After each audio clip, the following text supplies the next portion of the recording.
हमारी कंटेंट योजना के तहत दोस्तों राजस्थान जो है उसे 3 ग्रुप में बांटा गया है। मालूम है आपको ये बात है? जो राजस्थान का इतिहास है दोस्तों, इस राजस्थान के इतिहास को मौलिकतः 3 चरणों में बांटा गया है।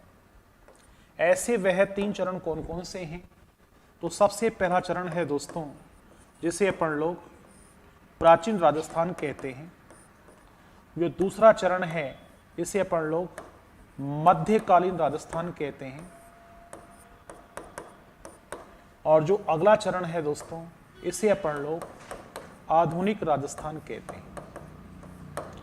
जैसा कि आपको विधिवत है कि इस टॉपिक में से, इस वर्ग में से केवल 2 ही टॉपिक हैं। कितने टॉपिक हैं भाई? 2 टॉपिक है। और दोस्तों जो ये चरण है, इस चरण के अंदर अपने पास में 4 टॉपिक है। ठीक है? और जो ये चरण है दोस्तों, इस चरण के अंदर अपने पास में ये 5 टॉपिक है। ठीक है? 2, 4, 6 और 5, 11। ठीक है? इन 11 टॉपिकों में से भी जहां पर स्थिति बहुत अधिक इंपॉर्टेंट होती, जहां से प्रश्न बहुत अधिक उठते हैं, अपन लोग उसे बहुत गहराई तक पढ़ेंगे। ठीक? आधुनिक जो राजस्थान है दोस्तों, इस आधुनिक राजस्थान में सर्वाधिक प्रश्न यहां से आते हैं। उसके बाद में सेकंड ऑप्शन के ऊपर यहां से आते हैं। ये फर्स्ट ऑप्शन है आपका। और यहां से कोई प्रकार के 2 प्रश्न ही रहते हैं एग्जाम के अंदर, पर रहेंगे अवश्य। तो यह है न्यूनतम मापन का विषय है। यहां पर जो सब्जेक्ट हैं, टॉपिक्स हैं, वे आपस में आ जाएंगे। जो यहां टॉपिक हैं इसमें राजवंश वगैरह है। ठीक है? और इसके आधुनिक परिवेश। हम लोग इन सभी प्रकार के टॉपिकों को बहुत खुलकर पढ़ेंगे। ठीक है? पहली बात। दूसरी बात आती है दोस्तों कि राजस्थान के लिए आपको 200 पेज ये आपको बुक कर लेने हैं। मतलब एक कॉपी आपको राजस्थान के लिए बुक कर लेनी है, इतिहास के लिए। समझ में आ गई बात? प्रारंभिक अपने पास में 60 आवर्स हैं। कितने आवर्स हैं? 60 आवर्स। हम लोग इसे 60 आवर्स के अंदर क्या करेंगे भाई? पढ़ने का कार्य करेंगे। और 60 आवर्स अपने लिए काफी सफिशिएंट है। जब 2 घंटे एक साथ मिलते हैं पढ़ने को तो मैटर बहुत अधिक निकलता है। समझने के अंदर विद्यार्थी को बहुत अच्छा कंसेप्ट मिलता है। साथ साथ जब अपन लोग यहां बोलकर लिखेंगे, ठीक है, तो वह टॉपिक यहां की यहीं लर्न हो जाएगी।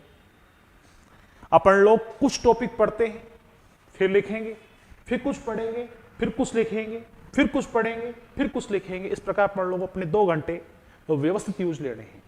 ठीक है? पर बिना समझे आपको लिखना नहीं, बिना समझे लिखना नहीं। जो ये 11 टॉपिक हैं, यहां 11 टॉपिकों से मैं आपको 1100 क्वेश्चंस जो ऑब्जेक्टिव हैं, ये ऑब्जेक्टिव भी दूंगा। ठीक है? क्योंकि पिछली बार जब अपन लोग पढ़ रहे थे, आप लोगों के साथ पढ़ रहे थे, उस समय अपने पास में कला एवं संस्कृति कुल टॉपिक अपने पास में केवल 30 क्लास ही थी। ठीक है? इसी प्रकार जो अगली रूपरेखा है अपनी, ये अगली रूपरेखा है कला एवं संस्कृति की। कला एवं संस्कृति के तहत अपने पास में कुल टॉपिकों की संख्या लगभग 14 है। ठीक? इसका पार्ट ऑफ इकाई आप लोग बिल्कुल अलग रखेंगे। वही लगभग 200-250 पेज की जो कॉपी है, 200 पेज की कॉपी है, ये आपको अलग बनानी है। प्रारंभिक सेशन के तहत अपन लोग इतिहास पढ़ेंगे और सेकंड सेशन के तहत अपन लोग ये पढ़ेंगे। पर पहले अपने लोग अपने लिए 60 घंटे जो हैं वो 60 घंटे कंप्लीट इतिहास के लिए। अगला जो सेशन आएगा अपने पास में कला संस्कृति का, उसमें भी 60 घंटे कंप्लीट अपने पास में काय के हैं? कला एवं संस्कृति के।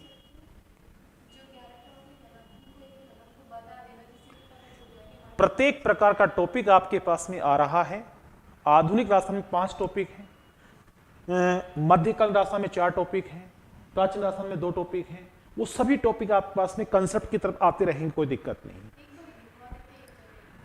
मैं लिखवा दूंगा, मैं आपको लिखवा ही दे दूंगा, कोई दिक्कत नहीं है। अगली बात आती है आप लोगों के लिए समझने वाली। अगर हम लोग हिस्ट्री की बात करते हैं तो हिस्ट्री के तहत जो भी टॉपिक्स टॉप पार्ट में पढ़ाया जाएगा, आपको टॉपिक जो भी है उस टॉपिक का मैं अपने स्वयं के लाइंस के अंदर, अपने स्वयं की वर्तनी के अंदर मैं आपको लिखित मैटर भी दूंगा। आप तो लिखेंगे लिखेंगे बिल्कुल। पीडीएफ भी आपको जो मेरे हाथ से लिखी हुई है वह भी आपको प्रॉपर प्राप्त होगी, ठीक है। चाहे वो कला संस्कृति की हो और चाहे वह इतिहास की, हर टॉपिक की मिलेगी आपको। समझ में आ गई बात? आप कोई दिक्कत, यहां तक कोई प्रॉब्लम हो तो बताओ। मेरी लैंग्वेज समझ में आ रही है आप लोगों को? कोई दिक्कत नहीं, आवाज बढ़िया आ रही है, कोई दिक्कत नहीं। यहां से भी आपको वही लगभग 1100 प्रश्नों की वर्तनी यहां से मिलेगी, ठीक है। अभी हाल ही के अंदर आप लोगों ने विभिन्न प्रकार के एग्जाम देखे हैं, पटवार, ग्राम सेवक, ठीक है, संगणक और अन्य प्रकार के एग्जाम देखे हैं आप लोगों ने। पिछली बार पढ़ाए गए आपके वह टॉपिक्स जो मैंने केवल सेशन के तहत आपको प्रैक्टिस करवाई थी, वहां से लगभग आपके पास में 87 प्रश्न जो आपके एग्जाम में रहे हैं। 87 प्रश्न जो हैं वो आपके पास में कहां रहे हैं? उसमें रहे हैं। लगभग मैंने 500 प्रश्नों की प्रैक्टिस करवाई थी, ठीक है। और अगर विद्यार्थी ने प्रॉपर 500 प्रश्नों को बहुत ध्यान से देखा होगा, ठीक है, तो अधिकांश राजस्थान के प्रश्न उसके क्लियर हो गए, ठीक है। अधिकांश राजस्थान के प्रश्न क्या हो गए? क्लियर हो गए। अब बात आ रही है, जब 2200 प्रश्न आपके पास में प्रैक्टिस सेशन के तहत आ जाएंगे और उनका व्याख्यात्मक अध्ययन हो जाएगा तो क्या होगा? अपना सब्जेक्ट मजबूत हो जाएगा, ठीक है। और अपने सब्जेक्ट को मजबूत करना ही अपना काम है, ठीक।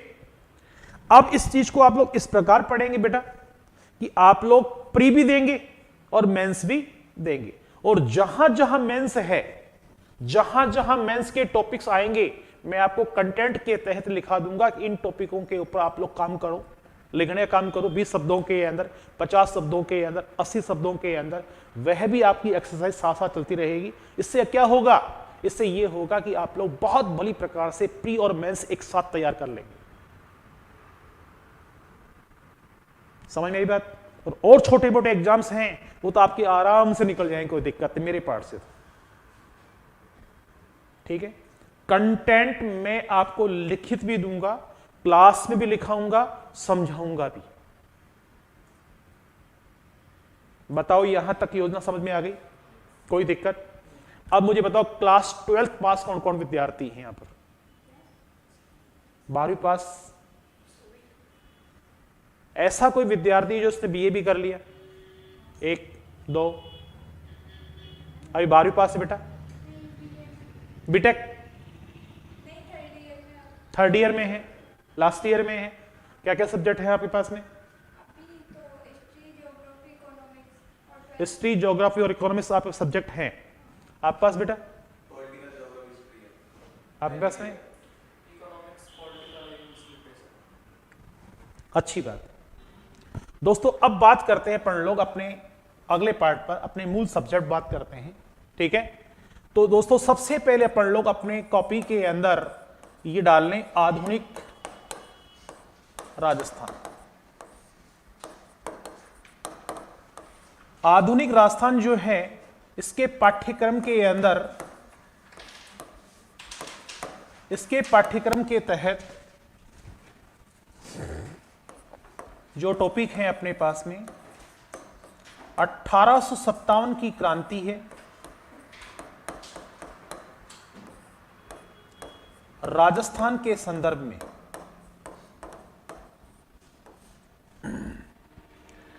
दूसरा टॉपिक है अपने पास में वह है किसान आंदोलन एवं जन आंदोलन। ये अपने पास में दूसरा टॉपिक है। जो तीसरा टॉपिक है वो तीसरा टॉपिक है राजस्थान के प्रमुख स्वतंत्रता सेनानी। जो चौथा टॉपिक है अपने पास में,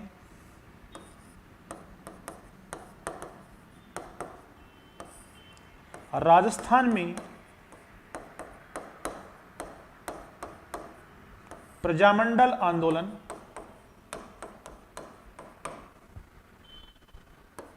और जो अगला टॉपिक है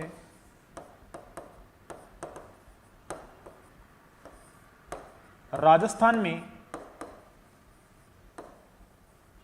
एकीकरण।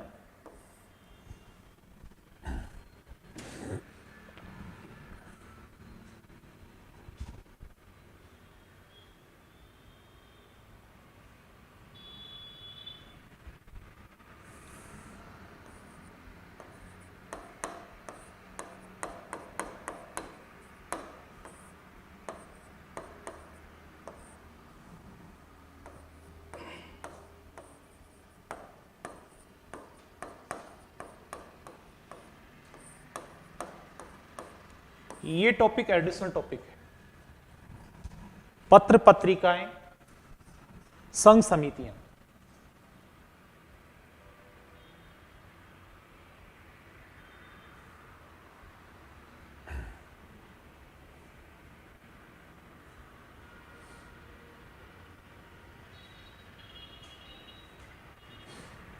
पाठ्यक्रम की विषय वस्तु समझ में आ गई है आपको। आधुनिक राजस्थान में इन सभी प्रकार के टॉपिकों को अपन को गहराई से पढ़ना है और व्यवस्थित तरीके से तैयार करना है इसको, ठीक है। चलो आते हैं अपन लोग अपने पहले टॉपिक पर। यूनिट फर्स्ट, 1857 की क्रांति। राजस्थान संदर्भ।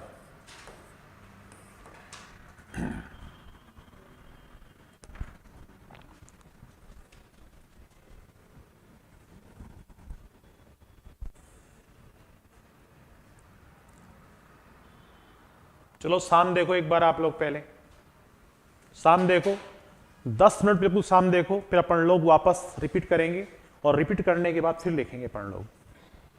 सबसे पहले अपन लोग बात करते हैं 1857 की क्रांति के उस स्वरूप के बारे में जिसे अपन लोगों ने यहां पर नामित किया है। क्या किया है बेटा? नामित किया है। अभी मत लिखो तुम लोग, कुछ मत लिखो अभी। हमारे यहां पर सबसे पहले से प्रथम स्वतंत्रता संग्राम कहा है, और ये कहने वाले जो व्यक्ति हैं दोस्तों, उन्हें अपन लोग वीडी सावरकर के नाम से जानते हैं। इसी प्रकार अपने पास में इसे राष्ट्रीय विद्रोह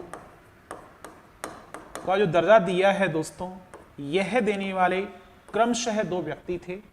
एक को अपन लोग बेंजामिन डिसरेली के नाम से जानते हैं, और दूसरे को अपन लोग आरसी मजूमदान के नाम से जानते हैं। बेटा शायद बात समझ में आ गई होगी आपको मेरी। प्रश्न आएगा 1857 की जो क्रांति है उसे प्रथम स्वतंत्रता संग्राम कहने वाले मूल व्यक्ति कौन थे? तो नाम लिखेंगे अपन लोग वीडी सावरकर। राष्ट्रीय विद्रोह कहने वाले अंग्रेज कौन थे? तो अंग्रेज का नाम आएगा बेंजामिन डिसरेली, और एक हिंदू का नाम आएगा आरसी मजूमदान। यह एक इतिहासकार है। ठीक, ये दो प्रश्न यहीं से क्रिएट हो गए जो इस क्रांति को नामित करते हैं। दोस्तों ध्यान दें कि हमारे यहां पर प्रॉपरतः इस आंदोलन के जो कारण रहे हैं उदय होने के,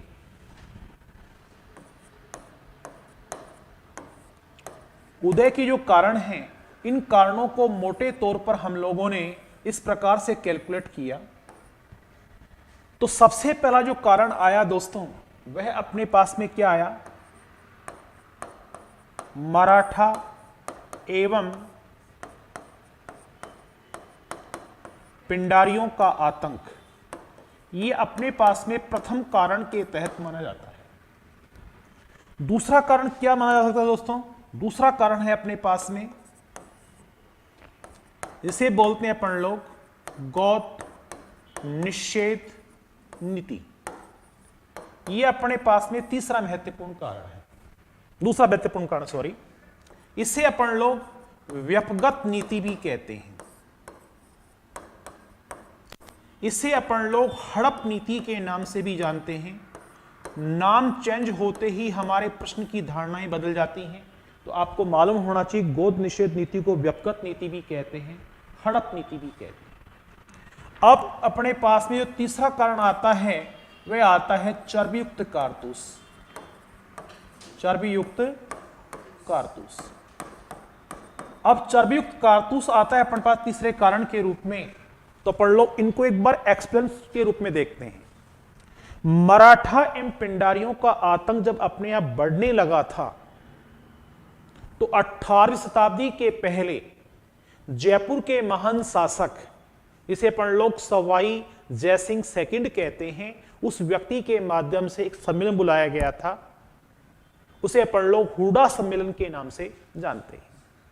ठीक, मालूम है आपको बात? ये हुडा सम्मेलन क्या था अपन लोग टॉपिक में पढ़ेंगे, पर अपने यहां पर मराठा और पिंडारियों का आतंक जब बढ़ गया तो हमारे देसी राजा और नरेश परेशान हो गए, क्योंकि वह व्यक्ति लूटपाट तो करते ही करते और विजित प्रदेशों से चौथ वसूल करने का काम भी करते। तो समस्या हो गई ना? समस्या हुई कि नहीं हुई? अच्छा, दूसरी बात आती है गोद निषेध नीति।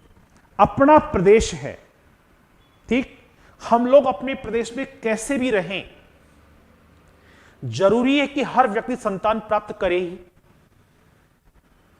हम लोगों ने विदेशी परिवेश में आकर, विदेशी संस्कृति के प्रभाव में आकर अय्याशी करना प्रारंभ किया और एक से अधिक वुमेन रखना प्रारंभ किया।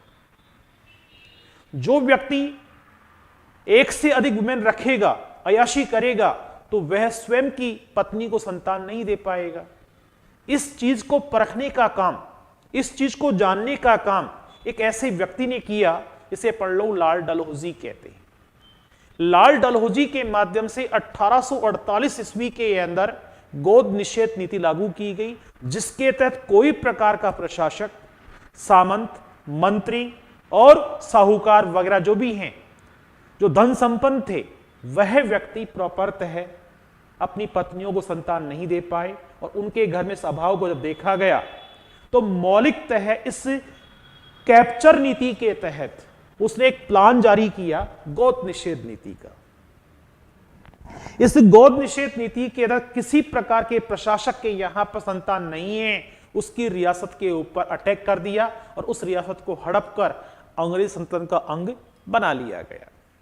सपोज करो कि एक पिता है, ठीक है, वह साधारण किसान है और उस व्यक्ति के पास 100 बीघा जमीन है और वो उस 100 बीघा जमीन का मालिक है, परंतु उसके पास में शक्ति संपन्न पुत्र नहीं है। तो क्या वह अपनी 100 बीघा जमीन को सुरक्षित रख सकता है? उसी प्रकार राजा के पास में बहुत बड़ी संतुलन थी, परंतु उसके पास में उत्तराधिकारी का अभाव था, और उत्तराधिकारियों का अभाव होने के कारण उन प्रदेशों को हड़पने की योजना प्रारंभ हुई। समझ में आई बात? अच्छा, अब आता है दोस्तों अपने पास में कि हमारे पास में यहां ईस्ट इंडिया कंपनी का राज्य था, ये मालूम है आपको, और ईस्ट इंडिया कंपनी के राज्य के अंदर मौलिकतः हमारे जो सैनिक हुआ करते थे, उन सैनिकों को एक विशेष प्रकार की बंदूक दी गई थी, जो सामान्य कारतूसों से प्रयोग हुआ करती थी। हमारे यहां पर धर्म का एजेंडा सबसे बड़ा एजेंडा है, समाज का एजेंडा सबसे बड़ा एजेंडा है, और इस एजेंडे के तहत अगर कोई व्यक्ति हमारी धर्मगत भावनाओं को ठेस पहुंचाना चाहे तो उन्होंने एक विशेष प्रकार का कारतूस प्रयोग किया। एक नई प्रकार की गन दी हम लोगों को, ऐसी उस गन को अपन लोग एनफील्ड कहते हैं। एनफील्ड के जो कारतूस हुआ करते थे वह आगे से और पीछे से सील बंद हुआ करते थे, इन्हें मुंह से काटना पड़ता था, और वह कारतूस जो थे वह चर्बी से युक्त थे।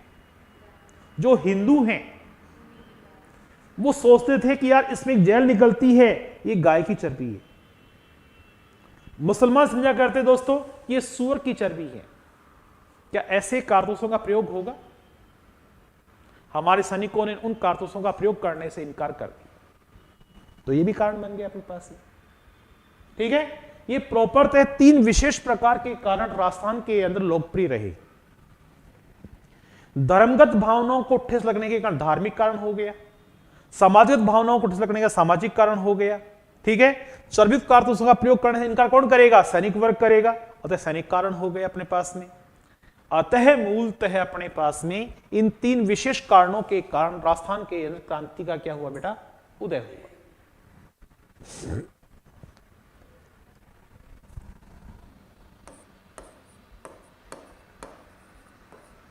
समकालीन प्रशासक,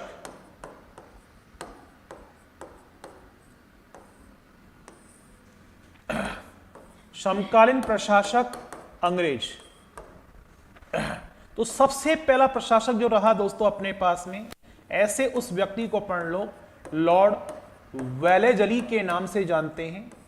और लॉर्ड वेलेजली जो है दोस्तों, यह व्यक्ति अपने पास में 1798 से लेकर और यह व्यक्ति 1805 ईस्वी तक सक्रिय रहा अपने पास।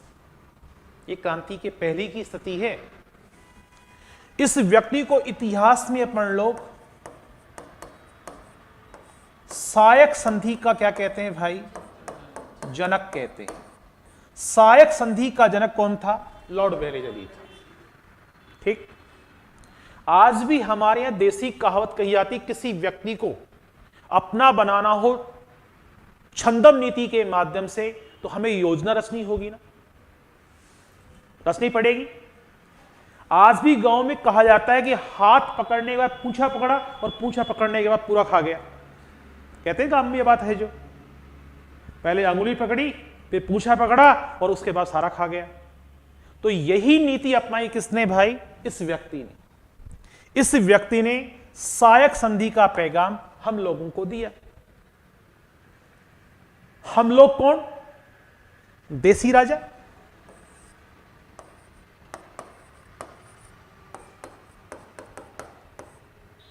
देसी राजाओं के साथ में इस व्यक्ति ने क्या किया? प्रथम समझौता किया। और समझौते के तहत इस व्यक्ति का जो ऑफर था, वह ऑफर क्या था भाई?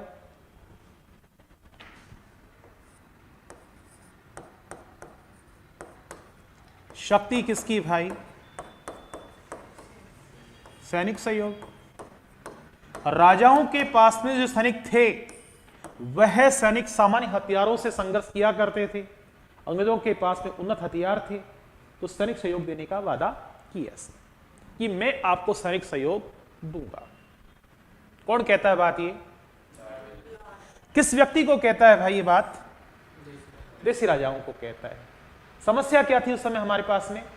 मराठा एवं पिंडारियों का आतंक। उनको खत्म करने के लिए हमें किसकी आवश्यकता थी? पर दोस्तों इस व्यक्ति ने हमारे पास में एक मांग भी रखी, और वो मांग क्या थी अपने पास में? मांग थी सैनिक छावनियों की। किसकी? सैनिक छावनियों की मांग रखी इसने कि मैं यहां आपको सहयोग तभी कर सकता हूं जब आप मुझे प्रॉपरतः क्या करेंगे? सैनिक छावनियां यहां स्थापित करने देंगे।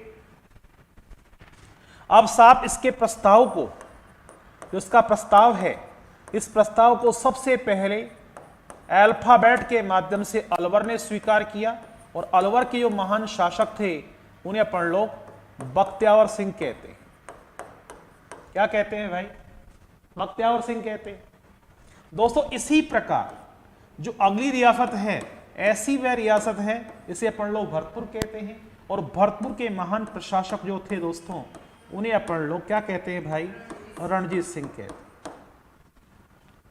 ये अल्फाबेट के माध्यम से है बेटा। अल्फाबेट में ए पहले है और बी बाद में है, परंतु सबसे पहले स्वीकार करने वाली जो प्रथम रियासत थी वह ये थी, और उसके पश्चात जो द्वितीय रियासत है वो रियासत कौन सी है भाई? ये। समझ में आएगी कहानी? यहां तक की आ गई? चलो यहां तक कहानी को पढ़ लो, पहले एक बार लिख लेते हैं। तो लिखने काम शुरू करो आप लोग। जो लाइन बोलता हूं मैं उसको आपको स्पष्ट लिखना है, ठीक है? लिखें 1857 की क्रांति का 1857 की क्रांति का स्वरूप, और स्वरूप के आगे डैश लगा लिखो नामकरण। नामकरण, और नामकरण के जस्ट नीचे लिखे हैं आप लोग प्रथम स्वतंत्रता संग्राम। प्रथम स्वतंत्रता संग्राम। प्रथम स्वतंत्रता संग्राम। प्रथम स्वतंत्रता संग्राम के जस्ट लिख दें आप लोग वीडी सावरकर के शब्दों में। वीडी सावरकर के शब्दों में। सावरकर के शब्दों में।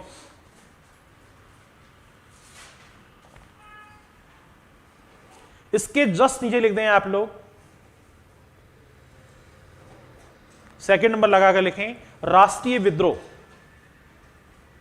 राष्ट्रीय विद्रोह,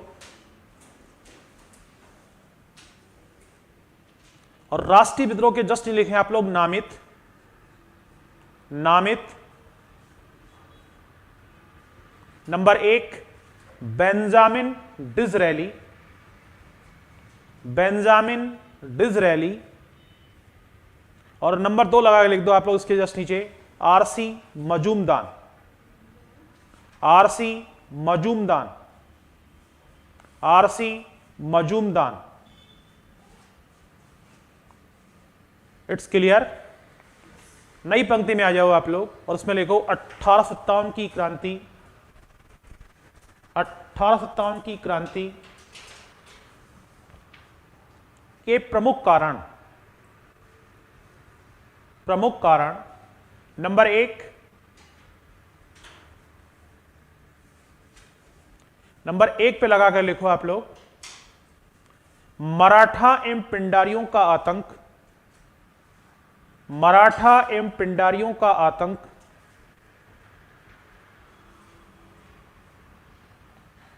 और नंबर 2 पे लगा लिखो गोद निषेध नीति। गोद निषेध नीति।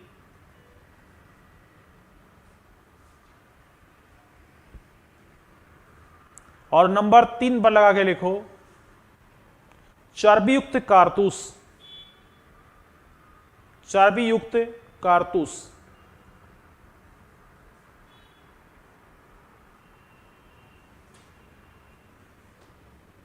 लिख दिया भाई? जहां पर आपने गोद निषेध नीति लिखा है उसके आगे इस प्रकार से एरो लगाओ और उसमें नंबर 1 डाल के लिखो व्यपगत नीति। व्यपगत नीति। और नंबर 2 लगा के जिसके लिखो हड़प नीति। इसी का उपनाम है हड़प नीति। समझ में आ गई बात यहां तक? चलो लाइन सेपरेट छोड़ो और फिर लिखो सहायक संधि। नंबर 1 सहायक संधि। नंबर 1 सहायक संधि के जस्ट ये लिखे आप लोग काल सीमा। काल सीमा। काल सीमा 1798 से 1805। 1798 से 1805 ईस्वी। इसके जस्ट ये लिखे आप लोग जनक। Lord Wellesley.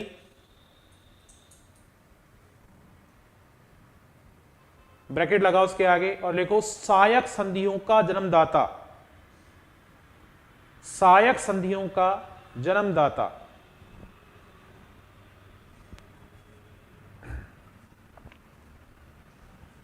लिखें तात्कालिक समस्या। अगली पंक्ति में लिखो, अगली पंक्ति में लिखो तात्कालिक समस्या। मराठा एवं पिंडारियों का आतंक, मराठा एवं पिंडारियों का आतंक।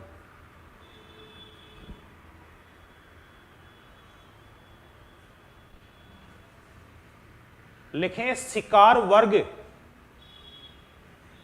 अगली पंक्ति में लिखो शिकार वर्ग।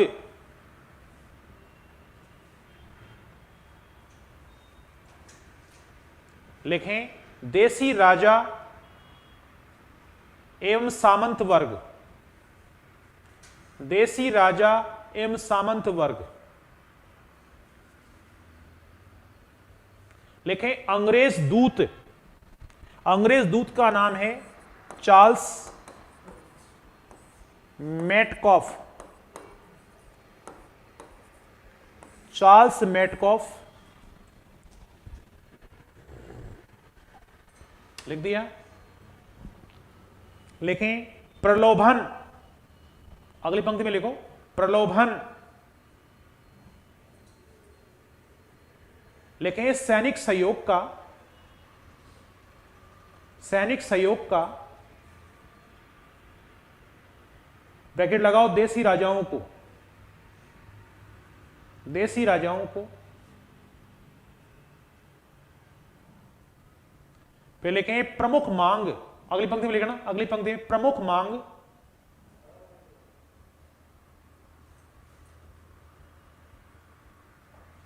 सैनिक छावनियों की, सैनिक छावनियों की, ब्रैकेट लगाओ, राज्य में स्थापित करने का, राज्य में स्थापित करने का।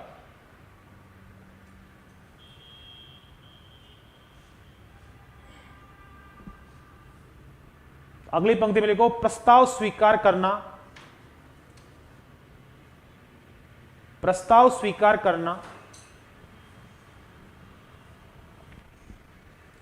नंबर 1 अलवर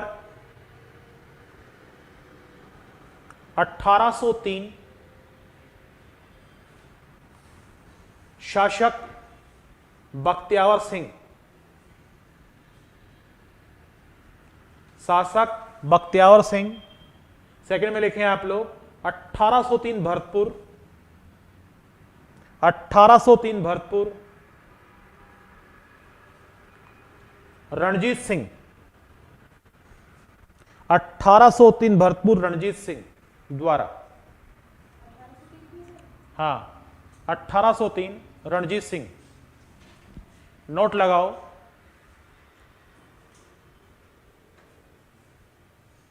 नोट लगा के लिखो सहायक संधि प्रस्ताव को स्वीकार करने वाली, सहायक संधि प्रस्ताव को स्वीकार करने वाली राज्य की प्रथम रियासत भरतपुर थी, राज्य की प्रथम रियासत भरतपुर थी।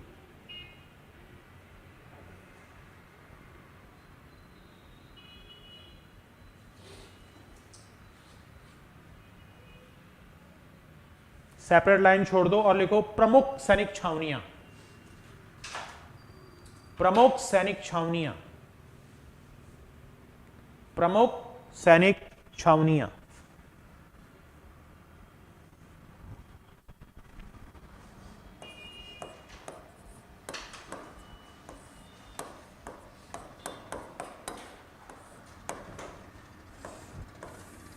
प्रमुख सैनिक छावनियां। साम देखो, तुम लोग लिखने में कोई दिक्कत नहीं आएगी बाद में आपको। साम देखो पहले एक बार, साम देखो प्लीज, साम देखो।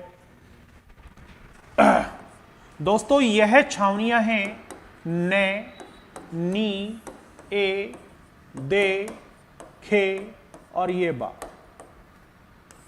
मैंने यहां पर प्रॉपर प्रत्येक छावनी का एक एक वर्ड ले लिया है। इस न का मतलब नसीराबाद से है, और नसीराबाद कहां है बेटा? अजमेर के अंदर है। ये नीमच है, और नीमच नाम की छावनी राजस्थान के बाहर सीमागत प्रदेश है, इसका नाम है मध्य प्रदेश। यह है दोस्तों एरिनपुर, और एरनपुर नाम की छावनी है ये प्रॉपरतः पाली के अंदर है। इसी प्रकार दोस्तों ये है देवली, कौन सी है बेटा, देवली, और देवली नाम की जो छावनी है ये कहां है, टोंक के अंदर है। इसी प्रकार ये खेरबाड़ा, ये खैरबाड़ा नाम की जो छावनी है यह उदयपुर के अंदर है। और इसी प्रकार दोस्तों ये ब्यावर है, ये ब्यावर नाम की जो छावनी है ये छावनी अजमेर के अंदर है। लिखने के बाद में आप लोग भली प्रकार समझ गए। दोस्तों यह छावनी है ये सबसे बड़ी है,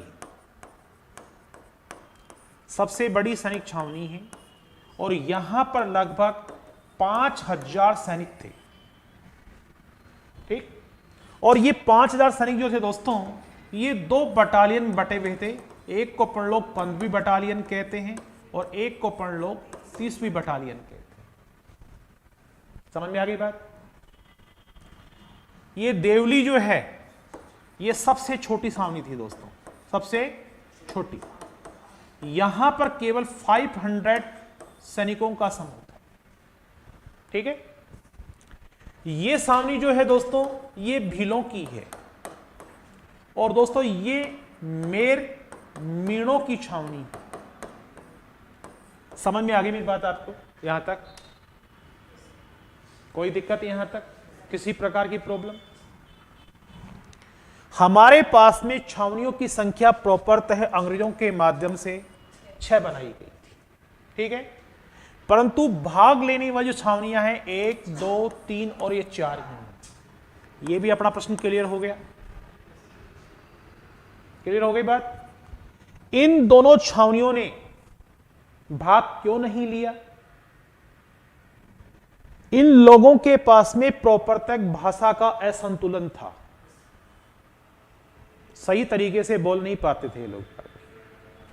सेकंड बात आती है दोस्तों कि ये लोग बाग थे, ये प्रशिक्षण का भी इनके पास में अभाव था। अभी तुम लोग सारे पढ़े लिखे हो, तुम्हें 2 प्रकार की लैंग्वेज बोलनी आती हैं, एक हिंदी और एक इंग्लिश। अगर मैं हिंदी लैंग्वेज का प्रयोग कर रहा हूं तो सकुशलता से आप लोग समझ रहे हैं। जो मात्र लैंग्वेज आपके पास में है उस मात्र लैंग्वेज से आप लोग हिंदी लैंग्वेज को क्या कर रहे हो, कंपेरिजन कर रहे हो कि यार सर ये बात कह रहे हैं।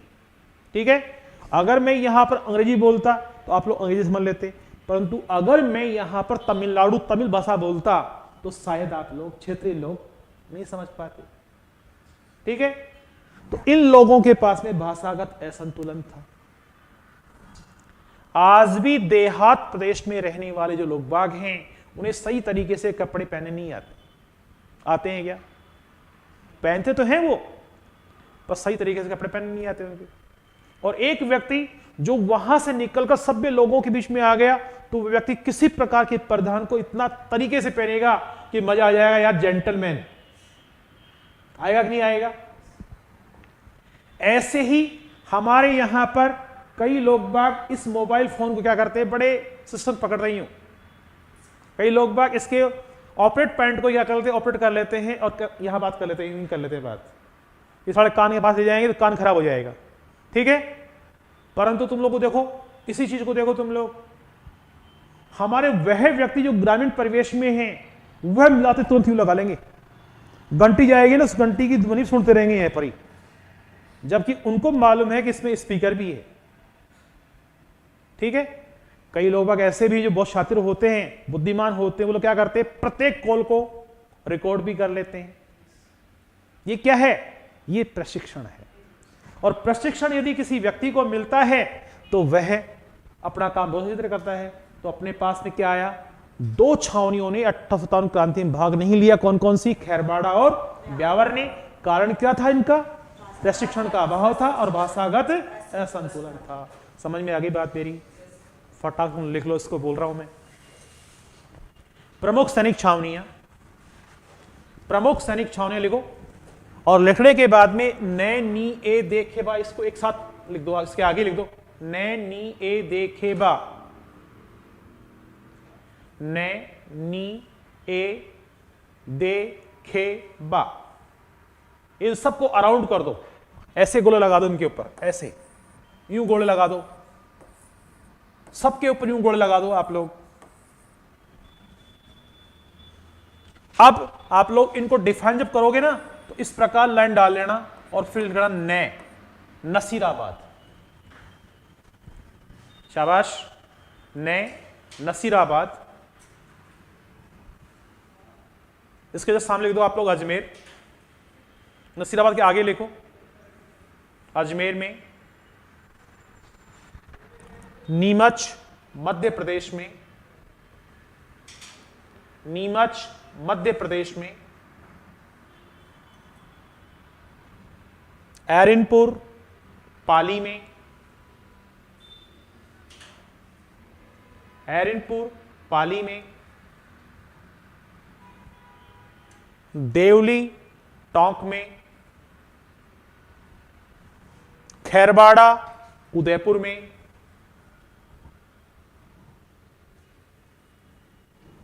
ब्यावर अजमेर में। शायद शानदार कंटेंट बन गया आपका। अब देखो साहब, नसीराबाद जहां लिखा है आप लोगों ने, वहां पर दो इस प्रकार के एरो लगा के लिख लो। सबसे बड़ी छावनी, सबसे बड़ी छावनी। सैनिक संख्या 5000, सैनिक संख्या 5000। इसके जैसे नहीं लिखो बटालियन 15वीं व 30वीं, 15वीं व 30वीं। अब देवली के ग्रुप में लिखो आप लोग सबसे छोटी सैनिक छावनी, सबसे छोटी सैनिक छावनी।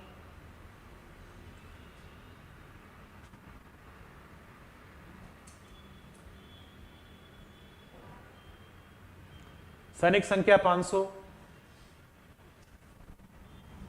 खैरबाड़ा में लिखो भीलों की छावनी, भीलों की छावनी।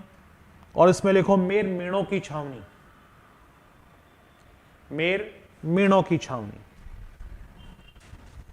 सेपरेट लाइन छोड़ दो एक, और लाइन छोड़ने के जस्ट बाद में इस प्रकार से नोट लगाओ। और नोट नंबर 1 में लिखो आप लोग, देखो आप लोग, राज्य में छावनियों की संख्या 6 थी, राज्य में छावनियों की संख्या 6 थी, परंतु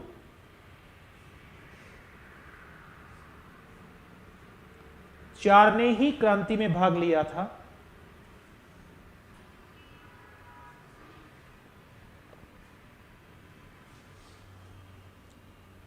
नोट नंबर 2 लगा के लिखो,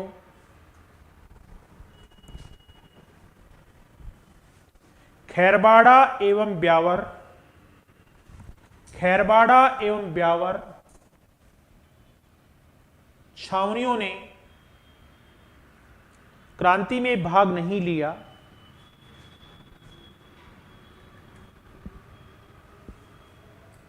भाग नहीं लिया। मूल कारण नंबर 1, प्रशिक्षण का अभाव,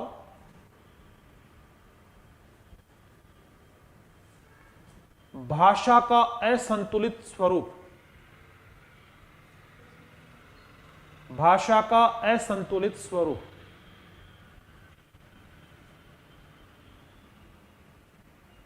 शाबाश।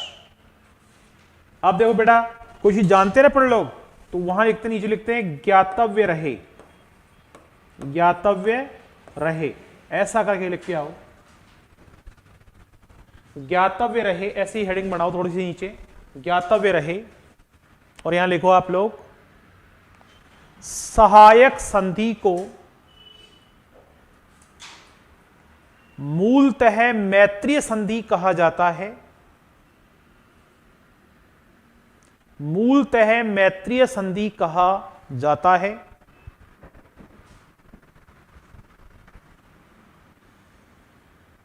यहां तक का कंटेंट समझ में आ गया। मतलब अंग्रेज समाज जो था वह देशी राजाओं के क्या करता बेटा, मित्रता करता है। अतः सहायक संधि के प्रस्ताव क्या कहते हैं अपन लोग, मैत्रीय संधि कहते हैं। इसी ग्रुप में अपन लोग आगे देखते हैं, जो अगली योजना है दोस्तों, उसे भी सहायक संधि का ही नाम दिया गया। और सहायक संधि का नाम देने के बाद दोस्तों इसे एक और नाम दिया, और वो क्या है, आश्रित पार्थक्य नीति है। दोस्तों ये आर्थिक पार्थक्य नीति जो है, इस नीति का जो काल रहा, ये काल दोस्तों 1817 से लेकर और ये 1823 ईस्वी तक रहा। और इस संधि के जनक रहे दोस्तों, ऐसे वह जनक हैं जिन्हें हम लोग लॉर्ड हार्डिंग्स कहते हैं। क्या कहते हैं,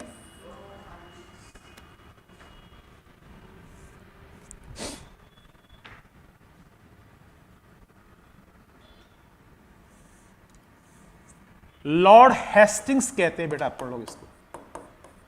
क्या कहते हैं, लॉर्ड हेस्टिंग्स कहते हैं। ठीक, ये लॉर्ड हेस्टिंग भी अपना दूत उसी व्यक्ति को बनाता है जिस दूत को अपन लोग क्या कहते हैं बेटा, चार्ल्स मेटकॉफ कहते हैं। ये चार्ल्स मेटकॉफ मीडिएटर के रूप में आता है और किनके पास आया दोस्तों, ये देसी राजाओं के पास आता है। और आने के पश्चात अपनी समस्या से अवगत करवाता है कि आप लोगों के पास में ये समस्या बराबर बनी हुई है और मेरा जो अग्रज है, इट मीन्स कौन व्यक्ति, लॉर्ड वेलेजरी जा चुका है, पर मैं उसकी नीति को बराबर आप लोगों के साथ क्या करूंगा भाई, सहयोग करूंगा। और इस नीति के तहत इस व्यक्ति ने अब की बार हम लोगों को प्रलोभन दिया इसने, और वो प्रलोभन क्या था बेटा, वो प्रलोभन था आर्थिक सहयोग का। आर्थिक सहयोग का वादा किया। सैनिक सहयोग तो आपके ऑफर में है ही है, जो तो ऑलरेडी हम लोगों ने आपसे वादा कर चुके हैं, वो तो आपको देंगे ही देंगे। अब हम आपको आर्थिक सहयोग भी देंगे। पर दोस्तों इस व्यक्ति के माध्यम से प्रॉपर एक मांग रखी गई, और मांग क्या रखी गई, जमींदारी व्यवस्था का अधिकार, कि ये अधिकार आप हम लोगों को दे दें। ठीक, क्या मांग ली, से जमींदारी व्यवस्था का अधिकार मांग लिया। अब आप लोगों के समझ में नहीं आया होगा दोस्तों कि जमींदार क्या है। जमींदार शक्ति संपन्न व्यक्ति हुआ करते दोस्तों, शक्ति संपन्न व्यक्ति हुआ करते थे। और यह मूलतः बिचौलिया का कार्य इन देशी राजाओं के साथ में रखा करते थे। अर्थात ये बिचौलिया थे। इस चीज को समझाने का प्रयास कर रहा हूं मैं, सीखें आप लोग। सपोज करो कि मैं राजा हूं, ठीक, किसी रियासत का राजा हूं मैं, और राजा रखने के पश्चात वो मान सिंह जी हैं, ये शक्ति सिंह जी हैं, ठीक है, और ये भानु सिंह जी हैं, ये सूर्य सिंह जी हैं। मेरे रियासत के राज्य का विकेंद्रीकरण, कर वसूली करने के लिए मैं इन जमींदारों को अधिकार देता हूं। तो इन लोगों ने क्या किया भाई, बिचौलिया काम किया। ये सारे शक्ति संपन्न थे अपने आप में। ये क्या करते, हमारे यहां पर कास्ट का मतलब होता है कृषि, और कृषि अपने यहां का प्रमुख व्यवसाय था। अधिकांश लोग खेती करते थे। अब खेती करने वालों से हम लोग नगद भी वसूल कर सकते थे और उपज कर भी वसूल कर सकते थे। ठीक, माना कोई एक नंबर का किसान है, इस किसान के यहां पर 100 बीघा जमीन है, और 100 बीघा जमीन के ऊपर जो खेती होती है, उस खेती में 5000 बोरी क्या हुए भाई, गेहूं के हुए। ठीक, ये जमींदार इस काश्तकार के पास में आएगा, क्योंकि जमीन तो राजा की है, मालिक चाहे किसान हो पर खेती करता है तो वह रेवेन्यू को क्या करेगा भाई, डेवलप करेगा अपने को। तो उसने कहा कि साहब हम लोग 100% कर वसूलेंगे किससे भाई, इस किसान से। 100% कर वसूलेंगे हम लोग किसान से। और वो 100% कर कितना है भाई, 1/6 भाग है, माना वसूल लिए। ठीक है, इस वसूली का जो 100% है दोस्तों, इसका हम आपको क्या करेंगे भाई, 70% देंगे। 100 का 70 देंगे। किस किसका हो गया, जमींदार का। आज भी ये प्रथा मौजूद है ना, आज भी प्रथा मौजूद है कि नहीं है, पर उसे अपन लोग अपने बिना चश्मे के देख नहीं पाते। आज भी फैक्ट्री में जो माल बनता है उसके बीच में बहुत सारी बिचौलियां हैं जो टैक्स लेते हैं, और एक ऐसा स्लैब जिसे अपन लोग जीएसटी कहते हैं वो गवर्नमेंट लेती है। लेती कि नहीं लेती है, तो बिचौलिए तो आज भी हैं। तो जमींदारी अधिकार जो है वह अंग्रेज चाहते थे।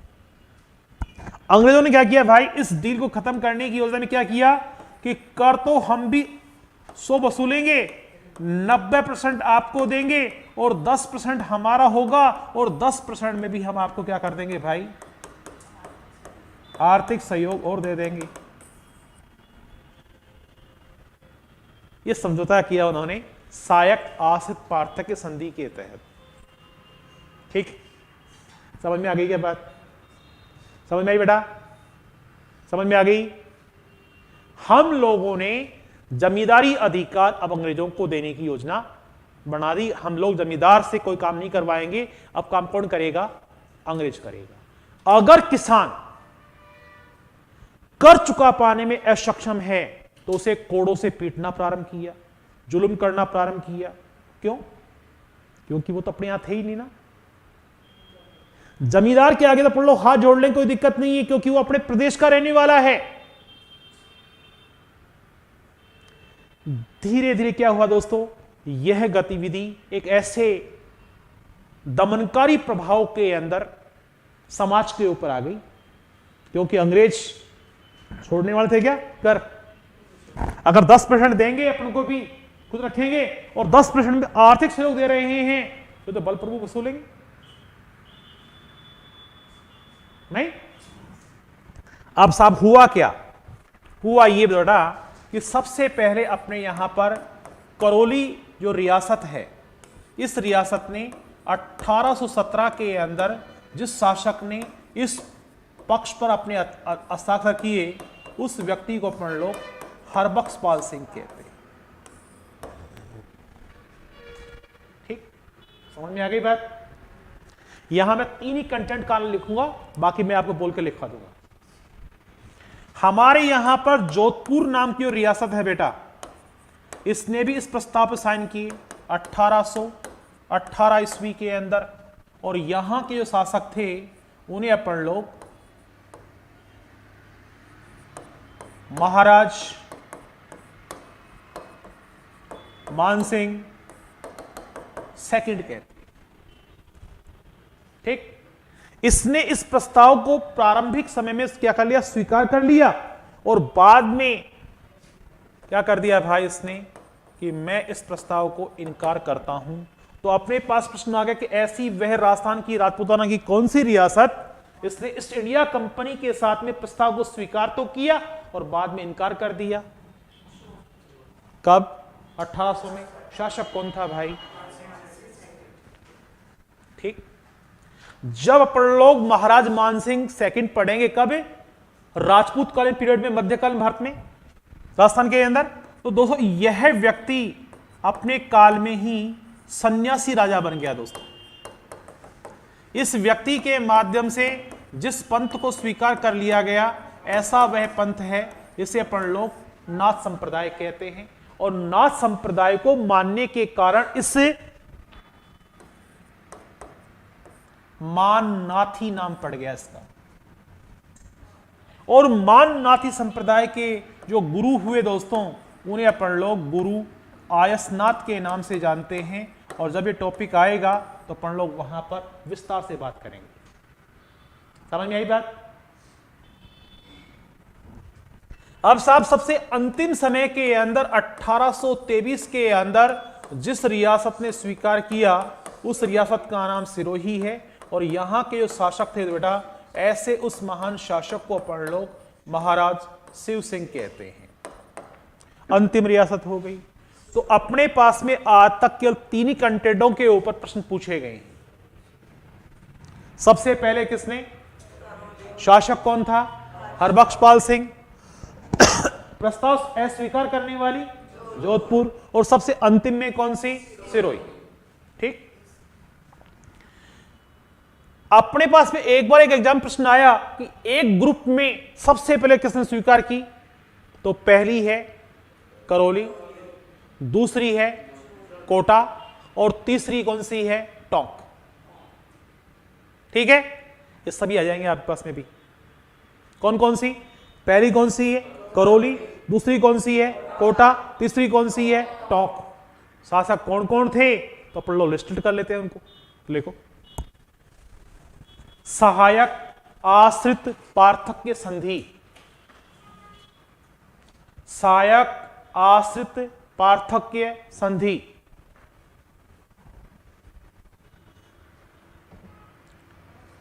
आश्रित पार्थक्य संधि। नीचे लिखें काल सीमा, काल सीमा,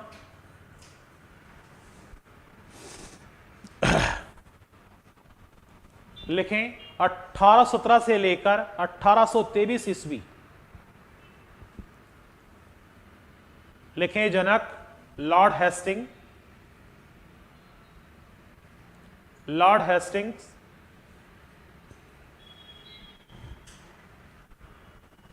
लिखें दूत चार्ल्स मेटकोप, ब्रैकेट लगाओ, देसी राजाओं के पास गया।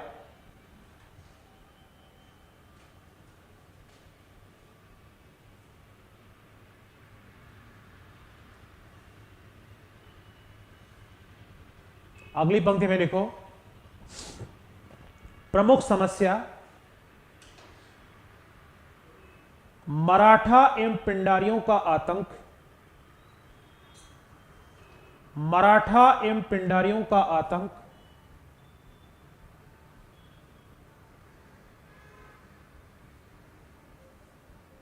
फिर लिखें प्रलोभन। नंबर 1 सैनिक सहयोग, और नंबर 2 आर्थिक सहयोग।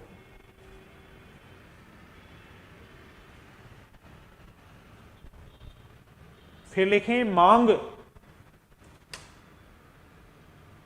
जमींदारी व्यवस्था का अधिकार, जमींदारी व्यवस्था का अधिकार।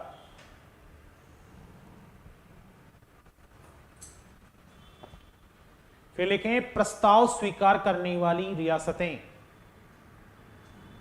प्रस्ताव स्वीकार करने वाली रियासतें। 1817 ईस्वी, इस कंटेंट को साथ लिखें आप लोग। 1817 ईस्वी करौली, हरबख्शपाल सिंह, हरबख्शपाल सिंह। 1817 ईस्वी कोटा, राव उमेद सिंह।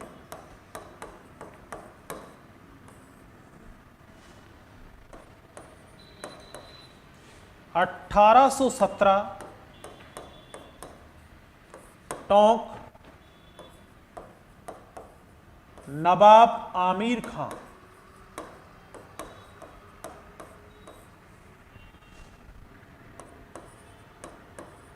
1818 ईस्वी जोधपुर,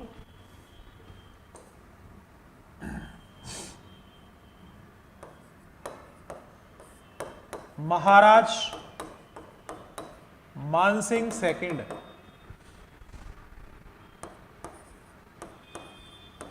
(1818) बीकानेर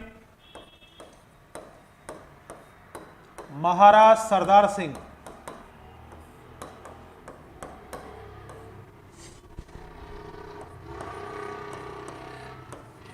(1818)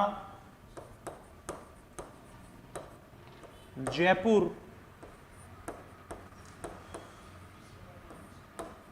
सवाई राजा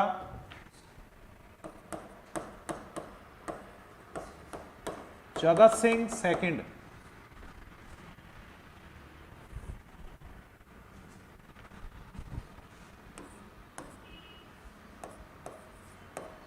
(1819) बूंदी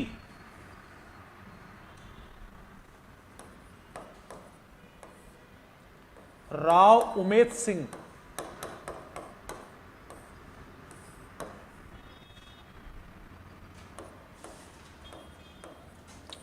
1823 ईस्वी सिरोही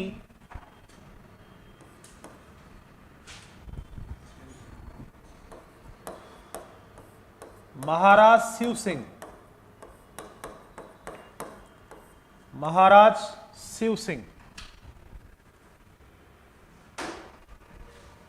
यहां पर नोट लगा लें आप लोग और नोट नंबर 1 में लिखें आप लोग।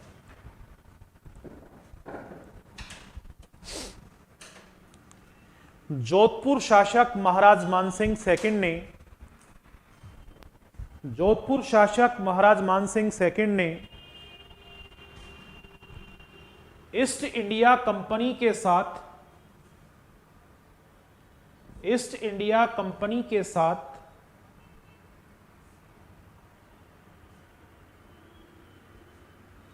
सहायक संधि प्रस्ताव को ठुकरा दिया। सहायक संधि प्रस्ताव को ठुकरा दिया।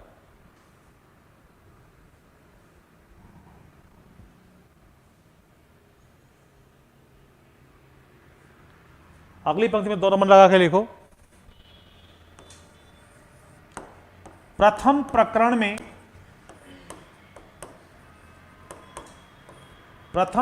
में करौली,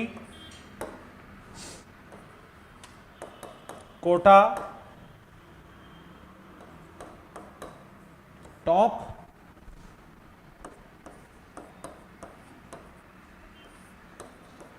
द्वितीय प्रकरण में जोधपुर, बीकानेर, जयपुर।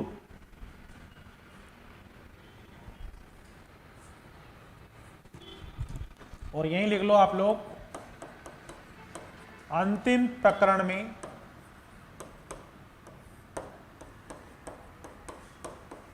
सिरोही। अंतिम प्रकरण में सिरोही। साम देखें प्लीज। जयपुर के दोस्तों एक महान शासक हुए जिन्हें अपन लोग सवाई राजा कहते हैं। और सवाई राजा कौन थे भाई? ये जगत सिंह सेकंड थे। अपन लोग इसका जिक्र करते हैं, देखो एक बार। इसे जयपुर का बदनाम शासक कहते हैं। क्या कहते हैं बेटा? इस व्यक्ति को अपन लोग जयपुर का बदनाम शासक कहते हैं। और बदनाम शासक कहने के पीछे कारण क्या है बेटा? बदनाम शासक कहने के पीछे यह व्यक्ति एक पासवान रखा करता था। और ऐसी इस पासवान को दोस्तों अपन लोग रस कपूर के नाम से जानते हैं। ठीक, ये पासवान क्या है बताएंगे भी आप। रस कपूर नामक इस महिला को यह व्यक्ति रखा करता था और इसके परिवार समाज के लोग इस व्यक्ति से परेशान थे। दोस्तों प्रारंभ के अंदर यह विश्वास पात्र थी, और जब इसने देखा तो यह कालांतर में क्या हो गई भाई, विश्वासघाती हो गई। और विश्वासघाती अगर किसी व्यक्ति का मालूम पड़ जाए तो उसे सेकंड मौका कभी नहीं देना चाहिए। ठीक, यह बात हम लोगों को आज से पहले, सबसे पहले जिस मुसलमान शासक ने हमें सिखाया, वो व्यक्ति कौन था? वो व्यक्ति था अलाउद्दीन खिलजी। कौन था? अलाउद्दीन खिलजी ने अपनी डिक्शनरी में रख रखा था, कोई व्यक्ति अगर मुझे धोखा देता है तो चाहे वह कितना भी प्रिय मेरा हो, तो वह व्यक्ति मेरा कभी नहीं हो सकता।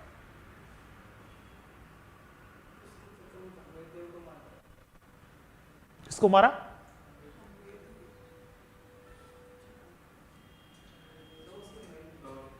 ना, सोचो तुम लोग, विचारो तुम लोग, क्या घटना थी वो घटना ऐसी। अरे रानी पद्मिनी की खूबसूरती को देखकर एक ऐसा पंडित, कौन? राघण देव, ठीक है, जब कालांतर समझौता किया गया तो उसने अपने अपने शर्त में क्या लिखा था उसने, कि मुझे राघण देव का सिर मेरे पहुंचने से पहले चित्तौड़ में चाहिए। उसने कहा यस, कोई दिक्कत नहीं है, पहली बात। सेकंड बात, जब मिलने के लिए पद्मिनी आती है तो उसकी खुद की कनीज, खुद की पत्नी ही अलाउद्दीन खिलजी को क्या करती है, धोखा देती है, और अलाउद्दीन खिलजी उसे भी अपने रास्ते से हटा देता है। विश्वास किस पर करते हैं? जो व्यक्ति तन से, मन से, धन से समर्पित हो जाता है उसे लोग विश्वास पात्र मानते हैं। कौन था? मलिक काफूर। कौन था? मलिक काफूर। मलिक काफूर ने देखा कि सुल्तान जो हैं, इट मींस अलाउद्दीन खिलजी हैं, वह राव रतन सिंह जीत नहीं सकते। तलवार विहीन हो चुका था अलाउद्दीन खिलजी है जो, ठीक है, शस्त्र विहीन हो चुका था। शस्त्र उठाने के लिए राव रतन सिंह को कहा, पर उसने शस्त्र नहीं उठाया। उसके पीछे से वार किया किसने? मलिक काफूर ने। अगर मलिक काफूर वार नहीं करता तो वह राव रतन सिंह अलाउद्दीन खिलजी को मार देता। क्लियर? तो विश्वासघाती होने के कारण इस महिला को उठाकर बंधक बना दिया कि अब तेरा मेरे जीवन में कोई वजूद नहीं, कि जा कारागार में। कारागार में कहां रखा गया बेटा? नाहरगढ़ दुर्ग के अंदर। और नाहरगढ़ दुर्ग को दोस्तों आज भी हम लोग दो नामों जानते हैं, एक नाम है सुदर्शनगढ़ और एक क्या है? मिठड़ी का किला। मिठड़ी का किला, मिठड़ी का किला भी पढ़ लो, इसे ही कहते हैं, नाहरगढ़ को ही कहते हैं।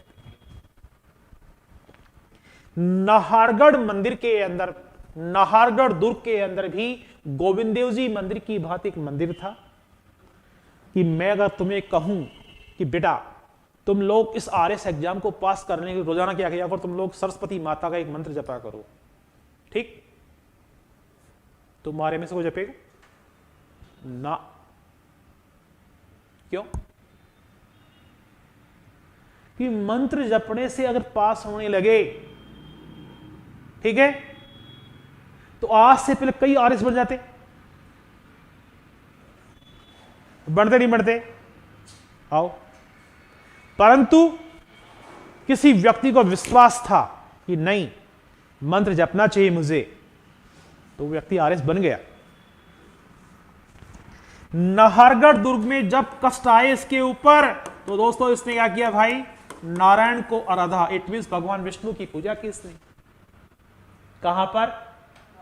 बंधक गृह के अंदर। और बंधक गृह के जो व्यक्ति अपना कर्म करता है बेटा, उसको फल तो मिलता ही मिलता है। ये सवाई जगत सिंह जो है दोस्तों, ये अपने जीवन के अंतिम समय को गिन रहे थे, राजपूत थे। क्या कहा कि मरने के पश्चात भी तो ये शमशान घाट में जो हमारा है, राज परिवार का है, उसमें तो क्षत्रिय नहीं बनाने देंगे और ना ही वहां पर तेरा दाह संस्कार होगा। उसने कहा हूं, ठीक है, उसने क्या किया, जयपुर राज परिवार के समान ही एक नया शमशान घाट बसाया दोस्तों। जयपुर राज परिवार का शमशान घाट होते हैं गैटोर आमेर को, और इसने क्या किया, जगतपुरा गैटोर बसाया। राजस्थान के एकमात्र कच्छावा शासक सवाई जगत सिंह सेकंड थे, इनकी छतरी गैटोर आमेर में न होकर जगतपुरा गैटोर के अंदर है। कहां है, जगतपुरा गैटोर के अंदर। किस छतरी है भाई, इस व्यक्ति की छतरी है। जब इसका दाह संस्कार किया जा रहा था उसी समय नारायण की भक्ति करने वाली कौन, इस रस कपूर के दरवाजे खुल गए और यह भी वहां पर पहुंच गई और अपने प्रेमी की चिता के ऊपर चढ़ गई। मीरा इसे जयपुर की कहा, इसे जयपुर की मीरा कहते हैं। और कहने वाला व्यक्ति कौन है, मुंशी देवी प्रसाद। मुंशी देवी प्रसाद के माध्यम को जयपुर की मीरा कहा गया। क्या कहा गया, जयपुर की मीरा कहा गया। और जयपुर की मीरा कहा जाने वाला यह व्यक्ति जो है मुंशी देवी प्रसाद था। महिला कौन है, रस कपूर है। समझ में आई बात, आ गई समझ में, ये टॉपिक समझ में आ गया आपको। पासवान क्या है, आज भी हमारे समाज के अंदर महिलाओं को प्रॉपरतः कई प्रकार के वर्गों में बांट दिया गया। ठीक, ऐसे वह वर्ग मूलतः अपने यहां 5 हुआ करते थे। एक को बोलते हैं पटरानी, एक को बोलते हैं पासवान, एक को बोलते हैं पड़तायन, एक को बोलते हैं खवासन और एक को बोलते हैं भक्तन। समझ में आई भी बात आपको, दुबा सुनो। ये पै फोर पटरानी है, ये पा फोर पासवान है, ये ख फोर ख्वासन है और ये ये पै फोर पड़तायन है, ये ख फोर ख्वासन है और ये भय फोर भक्तन है। एक राजा जब शादी करता तो राज परिवार में करता। राज परिवार में से दोस्तों उसकी उम्र की बहुत सी दासियां आती जो गिफ्ट हैम्पर के रूप में आया करती। राजा जब उन कन्याओं को प्राप्त करता या उन महिलाओं को प्राप्त करता वचन दे के आता कि मैं इनका ब्याह करवा दूंगा, तो किसी को दासी रखता, किसी को गुप्तचर व्यवस्था की प्रभारी नियुक्त करता और किसी को भोजन प्रभारी नियुक्त करता, तो किसी को बहुत सुंदर होने के कारण मानव बंब के रूप में प्रयोग लेता, मलिका शेरावत की तरह। समझ में आ गई बात आपको। पासवान वह होती जो मूलतः दासी होती, और अगर ये कैटरीना कैफ की भाभी बहुत सुंदर हो तो क्या करेगा, किसी की दूसरी की लुगाई भी होगी ना उसको भी कैप्चर कर लेगा। कौन, राजा, क्योंकि अधिकार से तो उसके पास में है कि नहीं है। आज भी हमारे यहां पर बहुत सारे व्यक्ति ऐसे हैं जीवन के अंदर जो मूलतः एक पत्नी को प्राप्त कर कर खुश रहते हैं, कोई दिक्कत नहीं, ठीक। पर कई व्यक्ति ऐसे हैं जो सुंदरता को देखते हैं और यार दुनिया की हर महिला से प्रेम कर लेते हैं वो लोग। आंशिक प्रेम जो मन का गुब्बारा है वह ऐसे उड़ के जाता है, या वहां पहुंच गया, ठीक है। और कल्पनाएं व्यक्ति विभिन्न प्रकार करता है, और यार पद्मनी लगती है यार, ये होगी किसी दूसरे की लुगाई होगी तो क्या है, ठीक है, नहीं है। तो ऐसी वह दासी जो रानी के बहुत नजदीक होती, सुंदर होती, उन्हें वह व्यक्ति अपनी हवस का शिकार बना लेता, उसे रखेल के रूप में रख लेता। रखेल शब्द जो है एक बचकाना शब्द है, परंतु राजपूत कालीन समय में उसे पासवान कहा करते थे। समझ में आ गई। अगर इससे पैदा हो रहा है तो वह युवराज होगा, और अगर इससे पैदा हो रहा है तो वह उमराव कहा जाएगा, दासी पुत्र, औरस पुत्र कहा जाएगा। समझ में आ गई बात। कोई दिक्कत? यह भोजन का काम संभालती और यह गुप्तचर व्यवस्था इंटेलिजेंसी ब्यूरो की कैंडिडेट होती। दोस्तों, दुनिया की सारी खबर महिलाओं के पास में होती है। एक मिनट कहीं बिठा दो तुम लोग महिला को, कैसी महिला को, ठीक है, वह गुप्त बातें तुरंत पूछ के और वो सर्कुलर करने के ना, बिना मीडिया के, बिना व्हाट्सएप के ही सर्कुलर हो जाता है। दोस्तों, काम होता कि नहीं होता है? और ये भक्तण, शादी नहीं करना भी महिला का पक्ष है, ठीक है। सुंदर होगी तो उसे मानव बंब, नाग कन्या या विभिन्न प्रकार की नृत्यांगनी बनाकर किसी प्रकार राज्य को पढ़ लो हड़प सकते हैं, राजा को मार सकते हैं। ऐसे लोगों को भक्तन कहा करते थे।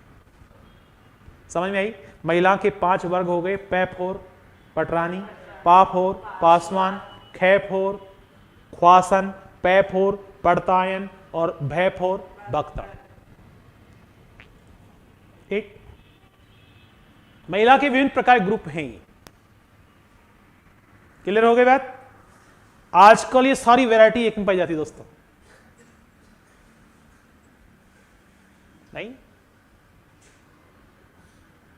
मेरे बेटा मां भी है, बहनें भी हैं, लुगाई भी है और प्रेमिका भी। पर फिर भी मैं क्या कह रहा हूं, ये बात कह रहा हूं ना कि ये सारी चीजें आजकल एक सर्कुलर में पाई जाती। क्यों? क्योंकि स्वामी दयानंद सरस्वती के माध्यम से एक सर्कुलर एक्ट पारित किया गया कि व्यक्ति अपने जीवन काल में अब एक ही वुमेन रख सकता है। एक से अधिक वुमेन अगर रखता है तो पहली वाले को मालूम भी नहीं पड़ना चाहिए। अगर पहली वाले को मालूम पड़े तो फिर क्या खाने पड़ेंगे भाई?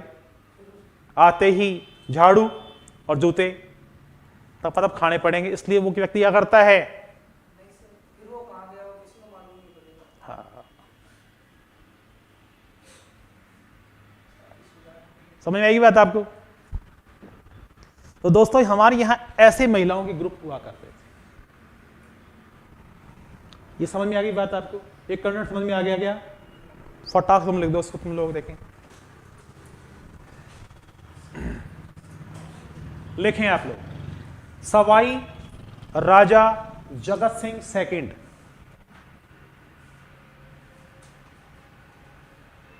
इसके नीचे आप लोग क्या कर दे बेटा? ऐसे लगाते हुए लिखते लाओ। आप लोग ऐसे लगाते लिखते लाओ।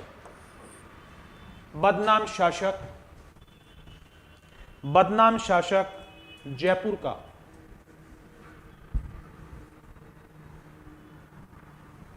पासवान रस कपूर,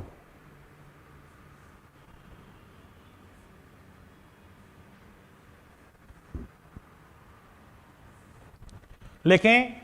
इस ग्रुप में लिखा विश्वासघाती होने पर, अगले पंक्ति में लिखो विश्वासघाती होने पर बंधक, फिर लिखें बंधक क्षेत्र नाहरगढ़ दुर्ग जयपुर, नाहरगढ़ दुर्ग जयपुर, नाहरगढ़ दुर्ग जयपुर। नाहरगढ़ दुर्ग के जस्ट नीचे आप लोग लिखो उपनाम, उपनाम सुदर्शनगढ़, सुदर्शनगढ़, और फिर लिखें मीठड़ी का किला, मीठड़ी का किला।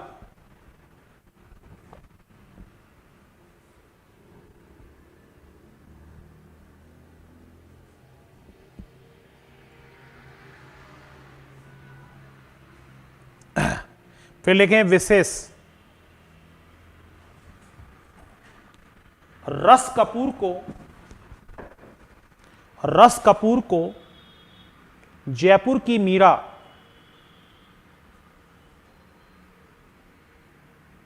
मुंशी देवी प्रसाद ने कहा,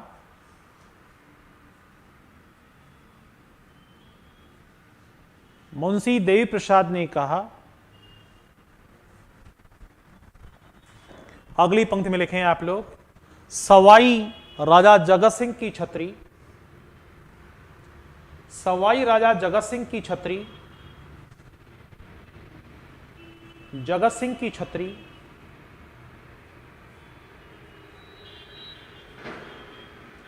जगतपुरा गेटोर में है,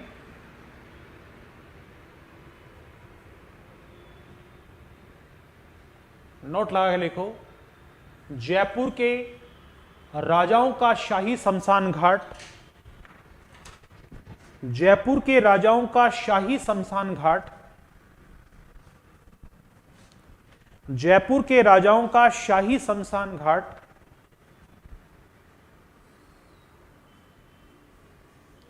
शाही शमशान घाट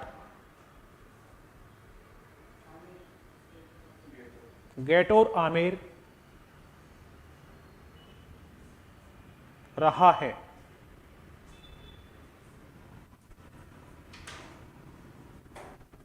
भाई समझ गए यहां तक?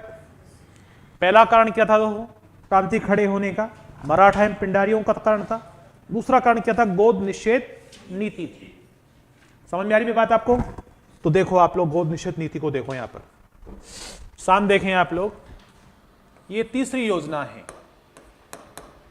इस तीसरी योजना को हम लोग गोद निषेध नीति कहते हैं।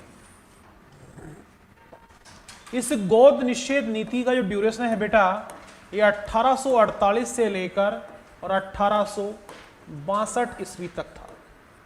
ध्यान दीजिए आप लोग, इस नीति का जो जनक है जिसे अपन लोग लॉर्ड डलहौजी कहते हैं, और लॉर्ड डलहौजी जो है दोस्तों, इसका ड्यूरेशन हमारे यहाँ प्रशासनिक जो रहा वह 1848 से लेकर और ये 1856 तक रहा।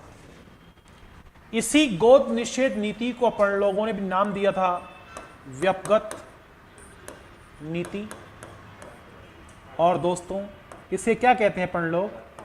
हड़प नीति भी कहते हैं।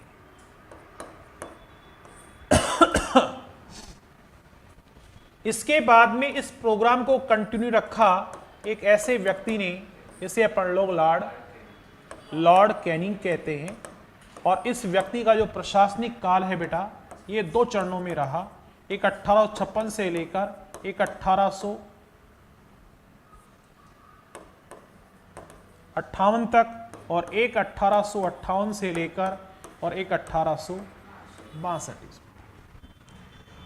इस व्यक्ति का जो ये काल रहा दोस्तों, इस काल को अपन लोग गवर्नर जनरल का कार्य कहते हैं, और इसको अपन लोग प्रथम वायसराय का काल। जैसा कि आपको विधिवत मालूम है, इसी व्यक्ति के काल में क्रांति शुरू हुई थी, इसे अपन लोग कैनिंग कहते हैं। जबकि इसका बीज लॉर्ड डलहौजी ने लगा दिया था क्रांति के उदय होने का। इसे अपन लोग आधुनिक भारत का निर्माता कहते हैं। ये व्यक्ति नहीं होता तो रेल, डाक, तार हो ही नहीं पाते। आज इंडिया गवर्नमेंट रेल विभाग को बहुत बड़ा बजट देती है और बहुत बड़ी आय भी प्राप्त करती है ना। मुश्किल से पिछले 73 सालों के अंदर हम लोगों ने 5,000 किलोमीटर रेल का विकास किया होगा। बाकी सारे रेल का विकास अंग्रेज शासित काल में ही हो गया। समझ में आ गई बात? अब दोस्तों आता है कि हमारे यहां इस नीति का जो शिकार होंगे वह कौन कौन होंगे? राजा होंगे, सामंत होंगे, जमींदार होंगे, साहूकार होंगे, क्योंकि अय्याशी बेटा यही करेंगे। ठीक? और इन लोगों के चपेट में सामान्य व्यक्ति भी आ गया। आया कि नहीं आया? आ गया।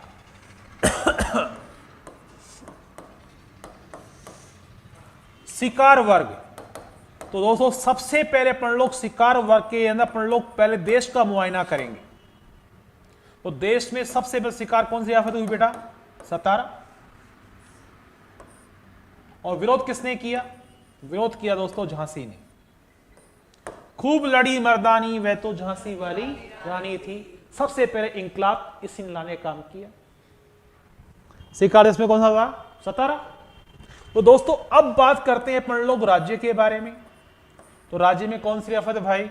राज्य में सबसे पहले रियासत है जिसे पाली आहुआ कहते हैं। ये पहली स्वीकार रियासत थी। तो विरोध किसने किया? मेवाड़। गौड़ निषेध नीति का कि हम इस नीति को मानेंगे नहीं। कौन कहता है? मेवाड़ कहता है, उदयपुर रियासत कहती है। शिकार कौन सी हो गई थी? क्लियर हो गई बात? कंटेंट समझ में आ गया है? लिख दो उसको। सतारा टेस्ट में झांसी विरोध करने वाली। शिकार सतारा हुई थी, सतारा भी हुई थी, झांसी भी हुई थी, अवध भी, बहुत सारी रियासत हुई थी। वो इंडियन ग्राफ पढ़ेंगे अपन लोग। विरोध किसने किया? झांसी ने। राजस्थान शिकार पहले कौन सी हुई? पाली। विरोध किसने किया? सबसे पहले मेवाड़ ने किया है। मैं सारा ही कंटेंट समझाऊंगा तो बात कोई दिक्कत नहीं है, पहले लिखो एक बार। इससे क्यों मैंने क्यों कर रखा है उसको पहले पीछे पीछे पीछे क्यों कर रखा है कि तुम लोग लिखने के अंदर वहां से नहीं देखो, अपनी लाइन को देखो, लाइन को देखो। लेकिन गौड़ निषेध नीति, गौड़ निषेध नीति लिखें काल।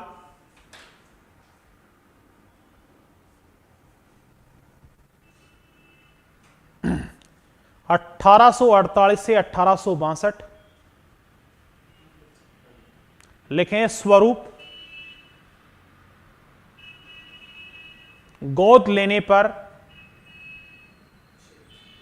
लेने पर प्रतिबंध, ब्रैकेट लगाओ, उत्तराधिकार के क्षेत्र में, उत्तराधिकार के क्षेत्र में।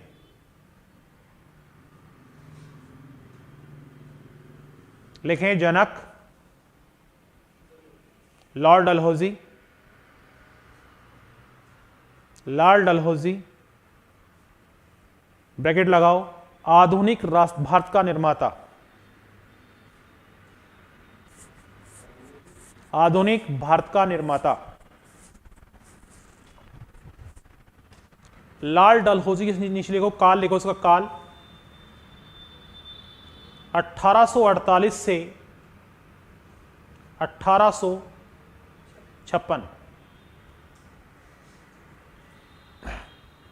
2 नंबर लगा के लिखो लॉर्ड कैनिंग,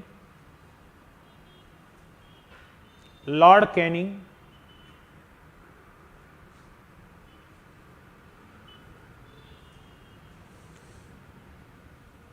इसका पहला ड्यूरेशन लिखो आप लोग 1856 से 1858।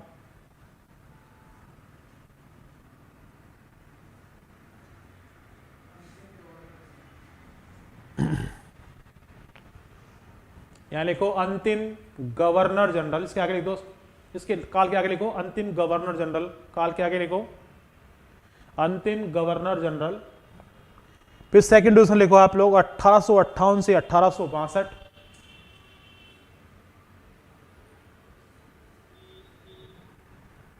प्रथम वायसराय गवर्नर जनरल,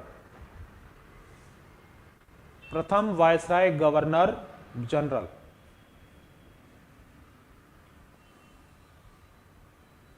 लिख दिया।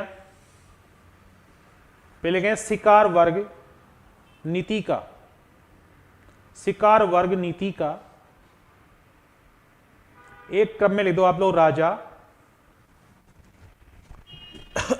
सामंत, जमींदार, राजा, सामंत, जमींदार, साहूकार।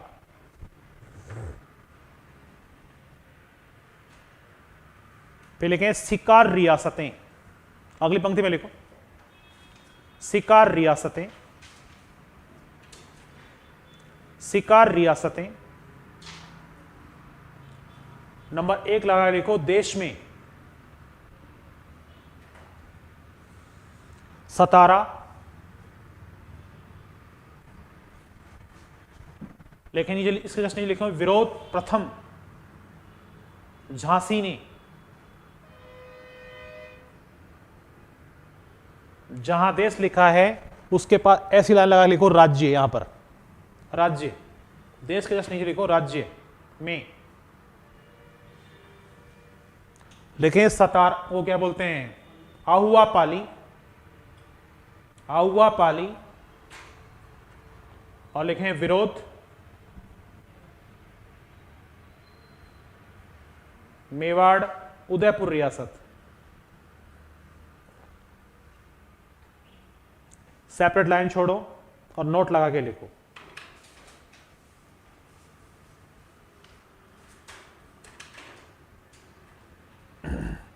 नोट में लिखें गोद निषेध नीति, गोद निषेध नीति को कालांतर में खत्म करने का कार्य लॉर्ड कैनिंग के द्वारा किया गया, लॉर्ड कैनिंग के द्वारा किया गया।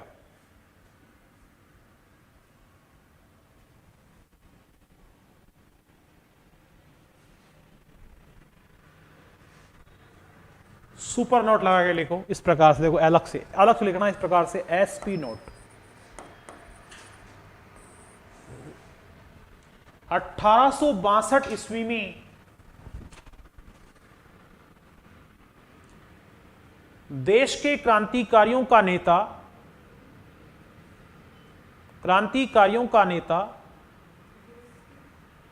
देश के क्रांतिकारियों का नेता मुगल शासक बहादुर शाह जफर की मृत्यु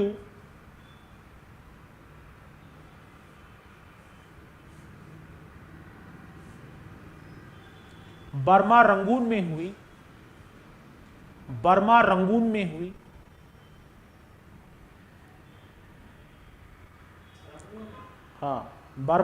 में हुई, और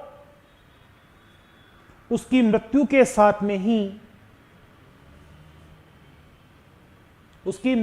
साथ में ही गोद निषेध नीति का समापन हुआ, गोद निषेध नीति का समापन हुआ।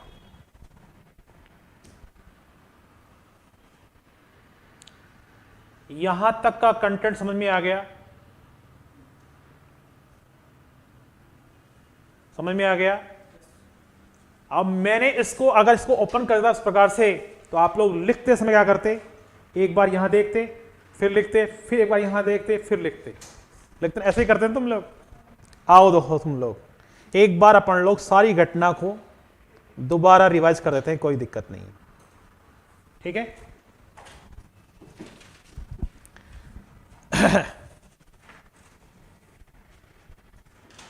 जो विद्यार्थी लेट आए थे उन लोगों को भी सुनने के लिए मिल जाता है एक बार। राजस्थान के इतिहास को हम लोगों ने 3 भागों में बांटा है। पहला भाग है प्राचीन राजस्थान, दूसरा भाग है मध्यकालीन, तीसरा भाग है आधुनिक राजस्थान।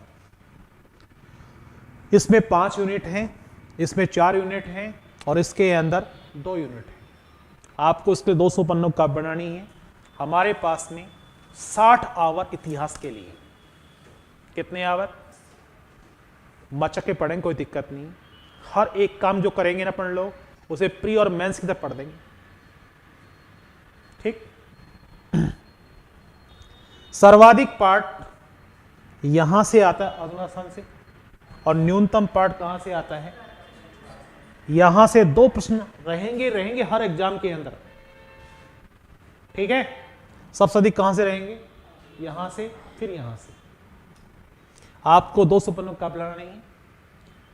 1100 क्वेश्चनों का एक प्रश्न बैंक आपको यहां से दिया जाएगा, इस पार्ट से, इतिहास। कला एवं संस्कृति कुल 14 टॉपिक हैं। 200 पेज का बनानी है अपन को। ये अपना सेशन का सेकंड पार्ट होगा। इसके लिए भी वही 60 क्लासें निर्धारित हैं। यहां से भी 1100 प्रश्न दिए जाएंगे आपको। जो टॉपिक्स हैं, वो टॉपिक्स जब पढ़ाएंगे आपको लिखवा देंगे।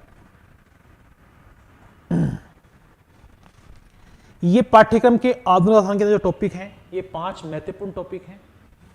क्रांति, किसान आंदोलन, प्रमुख सेनानी, प्रजामंडल आंदोलन और एकीकरण।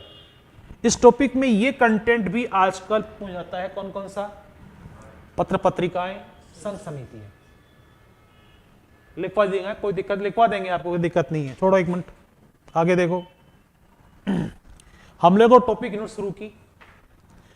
प्रथम स्वतंत्रता संग्राम किसने कहा, वीडी सावरकर ने। राष्ट्र विद्रोह किसने कहा, बेंजामिन डिसरेली ने और आरसी मजूमदार। क्लियर हो गई बात यहां तक। इसके बाद में प्रमुख उदय होने के जो कारण हैं, उसमें एक कारण है मराठा एवं पिंडारियों का आतंक, दूसरा है गोद निषेध नीति, इसे व्यवगत नीति और हड़प नीति भी कहते हैं। ये चार भी कारतूस हैं, इसका उल्लेख अपने पास में आएगा। हाँ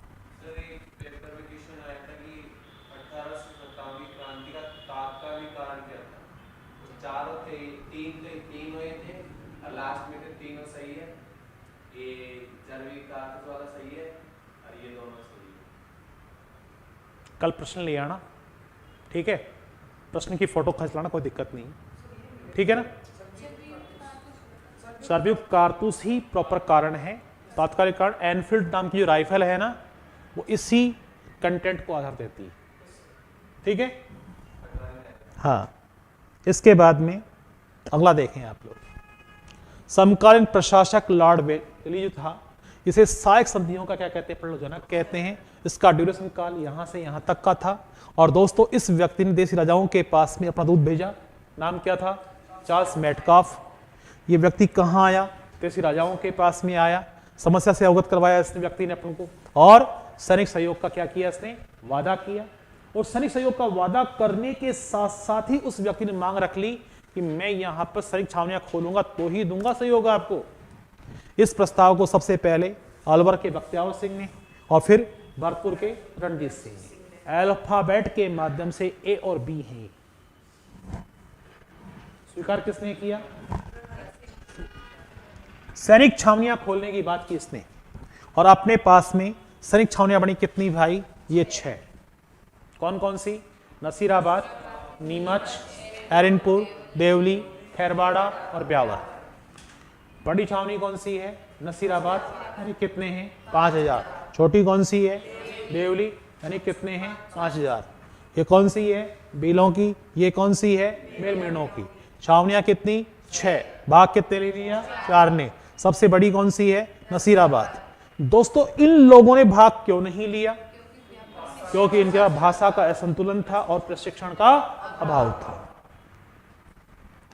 इसी प्रकार सेकंड कंटेप्ट जो है वो क्या है, सहायक संधि का ही है। इसे अपन लोग आश्रित पार्थक संधि कहते हैं। इसका ड्यूरेशन ये था, जनक ये था, दूत ये था, देशी राजाओं के पास में आया, मराठा पिंडारी समस्या से अवगत करवाया कि सैनिक सहयोग हम लोगों ने दे रखा है, आर्थिक सहयोग और देंगे, और जमींदारी अधिकार प्राप्त कर लिया किसने। इसके बाद में नंबर आता दोस्तों कि हमारे यहां जमींदारी बिचौलियापन खत्म किसने किया, अंग्रेजों के माध्यम से खत्म कर दिया गया। और दोस्तों उसके बाद नंबर आता है सबसे पहले किसने, करौली ने। शासक कौन था, हरबख्शपाल सिंह। और सेकंड कौन है, मान सिंह। इसने क्या किया, प्रस्ताव को स्वीकार कर दिया। फिर सेकंड कौन था, थर्ड कौन था, लास्ट के अंदर सिरोही। इसने क्या कर दिया, स्वीकार कर लिया। तो अंतिम कौन सी, सिरोही। फर्स्ट कौन सी, करौली। और ठुकराया किसने, इस व्यक्ति ने। ये व्यक्ति कौन है, सन्यासी राजा है, ठीक है। इसने मान नाथ संप्रदाय को चलाया। इस व्यक्ति के काल में युद्ध भी होगा, ठीक है। वे टॉपिक के तहत अपने पास में आ जाएगा। क्रम से स्वीकार करने वाली रियासतें हैं। करौली फर्स्ट है, टोंक सेकंड है, थर्ड कौन सी है, यह है। ये प्रथम चरण के अंदर है, ये सेकंड चरण के अंदर है।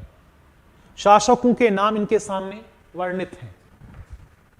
इसी प्रकार दोस्तों जो अगला पार्ट आता है अपने पास में, ये कौन है, अंतिम रियासत स्वीकार करने वाले। प्रथम प्रकरण में क्या है भाई, करौली है, और अंतिम में क्या है, सिरोही है। प्रथम प्रकरण के अंदर एक कौन कौन से हैं, करौली, कोटा, टोंक हैं। द्वितीय में कौन से हैं, जोधपुर, बीकानेर और जयपुर हैं। और अंतिम में कौन है, सिरोही है। क्लियर हो गई बात। हम लोग एक जगह गलती कर चुके हैं और उस गलती को आप लोग सुधार लें। आप लोग गलती कर दी अपन लोगों ने एक जगह, पन्ना पलटे आप लोग, बूंदी में लिखे आप लोग विष्णु सिंह। बूंदी के अंदर आप लोग लिखें विष्णु सिंह। हाँ, बूंदी में लिखें विष्णु सिंह।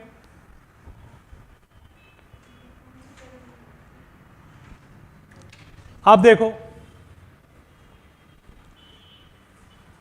शासक कौन, यह है बदनाम शासक। पासवान कौन थी, रस कपूर थी। विश्वासघाती हो गई।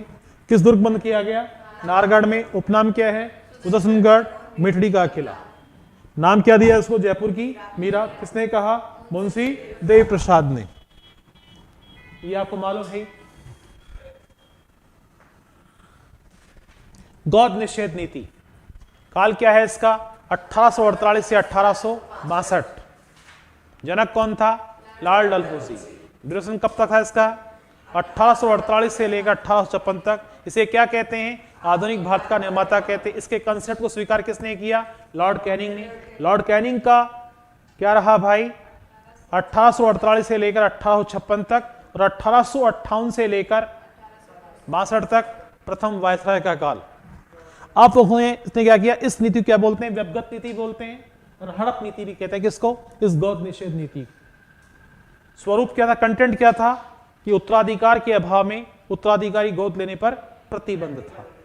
ठीक है, राजा शिकार हुआ, सामंत शिकार हुआ, मंत्री शिकार हुए, साहूकार शिकार हुआ और अन्य प्रकार का वर्ग भी शिकार हो गया। देश के अंदर सबसे पहले कौन सी रियासत ने स्वीकार किया, हड़प लिया गया सतारा को। विरोध किसने किया, झांसी ने। राज्य में कौन सी, आहुआ पाली। विरोध किसने किया, क्लियर हो गई। गौद निषेध नीति के पश्चात ही हमारे यहां पर लॉर्ड कैनिंग के काल के अंदर प्रॉपरतः क्या हुआ, क्रांति प्रारंभ हो गई। ठीक है, गौद निषेध नीति विशेष कारणों के तहत आती है। इसी के तहत चर्बयुक्त कारतूस भी आएंगे, वह भी इस नीति का ही एक पार्ट है। ठीक है, अब आ जाए दोस्तों कि अपने यहां पर अंतिम मुगल जो शासक थे वो कौन थे, बहादुर शाह जफर देश के क्रांतिकारियों के अंतिम नेता थे। इन्हें उठाकर यहां से कहां कैद कर दिया गया था, बर्मा की रंगून जेल में। और बर्मा की रंगून जेल के अंदर ही उसने लॉर्ड कैनिंग से डिमांड की कि मेरे मरने के पश्चात मुझे 6 गज लंबी और 2 गज चौड़ी भूमि चाहिए। नहीं हुई और ये व्यक्ति वहीं मर गया। इस व्यक्ति के मरने के पश्चात क्रांति क्या हो गई, ढीली पड़ गई। और इस व्यक्ति ने क्या किया भाई, यहां की व्यवस्थाओं को देखते हुए गौद निषेध नीति कंटेंट को ही खत्म कर दी। किसने, लॉर्ड कैनिंग। समझ में आ गई बात, कोई दिक्कत नहीं है। पार्ट क्लियर हो गए। इसके बचे हुए पार्ट को पढ़ लो, आगे कल देखें। ठीक, अब सुनने का काम करो मेरी बात को तुम लोग। जो विद्यार्थी वर्ग आज क्लास में नहीं है, ठीक है, कोई बात नहीं है, उसे कल कह दीजिएगा। आप लोग आप सूचना कर देना।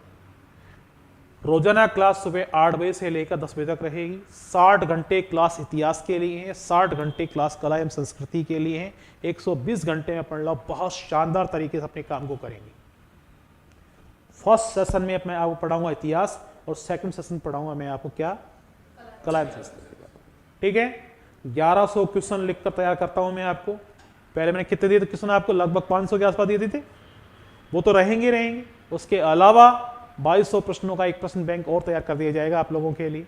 ठीक है, फिर महत्वपूर्ण प्रश्नों के साथ लास्ट में पढ़ लो 5 दिन 7 दिन सेशन चलाएंगे। कहां का भाई, प्रश्नों का। ठीक है, ये एडिशन है आपके लिए, अलग से है ये। ठीक है, जो विद्यार्थी किसी भाग को समझ नहीं पाता है तो वह विद्यार्थी मुझे कह देगा, मैं संडे को उसे एक बार वापस फिर रिपीट कर दूं, कोई दिक्कत नहीं। ठीक है, परंतु हमारी शक्ति कैसी होनी चाहिए, मजबूत। हमारे टॉपिक को हम लोग इस प्रकार तैयार कर ले कि हमारा प्रश्न उसमें से आए तो हम लोग भली प्रकार जवाब दे दें। बताओ गलत कह रहा हूं, समझ में आ गया बेटा तेरे को, आ गया अच्छी तरीके से। छोटे एग्जाम तो आप लोग बहुत आराम से पास कर ही लेंगे। ठीक है, और बड़े एग्जाम्स जितने भी हैं उन एग्जामों को बहुत आराम पास कर लोगे आप लोग। 2022 में लगने वाले जितने प्रकार के एग्जाम्स हैं जिसमें राजस्थान कंटेंट है, प्रत्येक प्रकार के पेपर को देखना आपका काम होना चाहिए। प्रत्येक आने वाले पेपर को मैं भी कलेक्ट करूंगा। यदि मैं कलेक्ट नहीं कर पाया तो आप कलेक्ट करना। अपन लोग उन प्रश्नों को अपने प्रश्न बैंक में डाल लेंगे और उनको यहां पर एक्सप्लेन भी कर देंगे। हर एक प्रश्न को जो इतिहास और कला संस्कृति से अपना संबंध रखता है, उस प्रश्न को अपन लोग यहां पर क्लैरिफाई कर दें। ठीक है? ऐसा क्यों? कि करंट में आने वाला प्रश्न पुनः रिपीट हो सकता है, और जब पुनः रिपीट होगा तो वह प्रश्न अपनी पकड़ में होना चाहिए। और अगर पकड़ में नहीं होगा तो क्या होगा कि यार इसका क्या होगा आंसर। ठीक है? पेपर आपको कहीं भी कोई मिलता है, ठीक है, उस पेपर का क्या करें आप लोग, फोटो करवा लें, उसे अपने पास में सेव कर लें कि सर इसमें प्रश्न आया था, इस प्रश्न का आंसर क्या हो सकता है। क्योंकि हम लोगों को चौकन्ना रहना होगा, क्योंकि हम लोग एक ऐसा एग्जाम देने जा रहे हैं दोस्तों, इस एग्जाम के अंदर प्रश्न कहीं से कुछ भी उठकर आ सकता है। ठीक है? चौकन्ने रहेंगे तो अपन को उस कंटेंट का मालूम होगा, यार इस कंटेंट में ऐसा प्रश्न बन सकता है। अभी संगणक में एक प्रश्न आया बेटा, राजस्थान का ऐसा कौन सा लोक देवता है जिसका मंदिर लूणी नदी के किनारे है। अगर किसी व्यक्ति को ज्योग्राफी का ज्ञान नहीं है तो वह इस प्रश्न को गलत ही करेगा। अब अपने दिमाग में क्या होना, लूणी नदी कहां से बहती है, तो अपना प्रश्न क्या हो जाएगा, सही हो जाएगा। अरे होगा कि नहीं होगा, होगा ना। बाबा मल्लीनाथ का जो मंदिर है वह लूणी नदी किनारे बाड़मेर के अंदर है। मलानी परगने के विशेष जागीरदार थे वो व्यक्ति, और फिरोज तुगलक से क्या किया, उन्होंने लड़ाई की। जब बाबा मल्लीनाथ को पढ़ेंगे अपन लोग तो जिक्र जरूर करेंगे अपन लोग। ठीक है? उन्हें हाथ का हुजूर और जागती जोत कहते हैं। क्यों कहते हैं भाई? वे अग्नि को उठाकर रत्न बना दिया करते थे। किसी व्यक्ति की किसी प्रकार की कामना को वह पूर्ण कर दिया करते अपनी देवी शक्ति के माध्यम से। अतः ऐसे लोग देवता इन्हें अपन लोग हाथ का हुजूर और जागती जोत कहते हैं। वो व्यक्ति कौन थे? बाबा मल्लीनाथ। एक भी पंक्ति नहीं छोड़ूंगा तुम्हारे लिए, सारी पंक्तियों का जिक्र करूंगा। ठीक है? पिछली बार हमारे पास थोड़ा टाइम था पर फिर भी हम लोगों ने समझ किया, कोई दिक्कत नहीं है। पर अब अपने पास में पूरे 120 घंटे हैं, आराम से बड़े तरीके से काम करें। ठीक है? बस मुझे चाहता हूं कि आप लोग सुबह 8 बजे सारे एक साथ आ जाएं। ठीक है? जब बाद में आएंगे अपन लोग तो क्या होगा मालूम है, कोई पार्ट निकल जाएगा और रिवाइज नहीं हुआ माना वो पार्ट है जो, तो क्या होगा, हम लोग उस काम को भली प्रकार नहीं कर पाएंगे। ठीक? समझ में आ गया बेटा? कोई दिक्कत? दोस्त समझ में आ गया? कोई दिक्कत है? कहीं पर भी कोई प्रकार की प्रॉब्लम होती है, उस प्रॉब्लम को जब मैं आऊं सुबह, ठीक है, तो 5 मिनट में आप लोग बता दो, सर ये बात डिस्कस कर लेना आप। मैं अपने उस काम को अपने टॉपिक के साथ में यहां कर दूंगा, डिस्कस कर दूंगा। ठीक है? हाँ बेटा, जाके आओ तुम लोग, फ्री जाओ, फ्री हो आप लोग।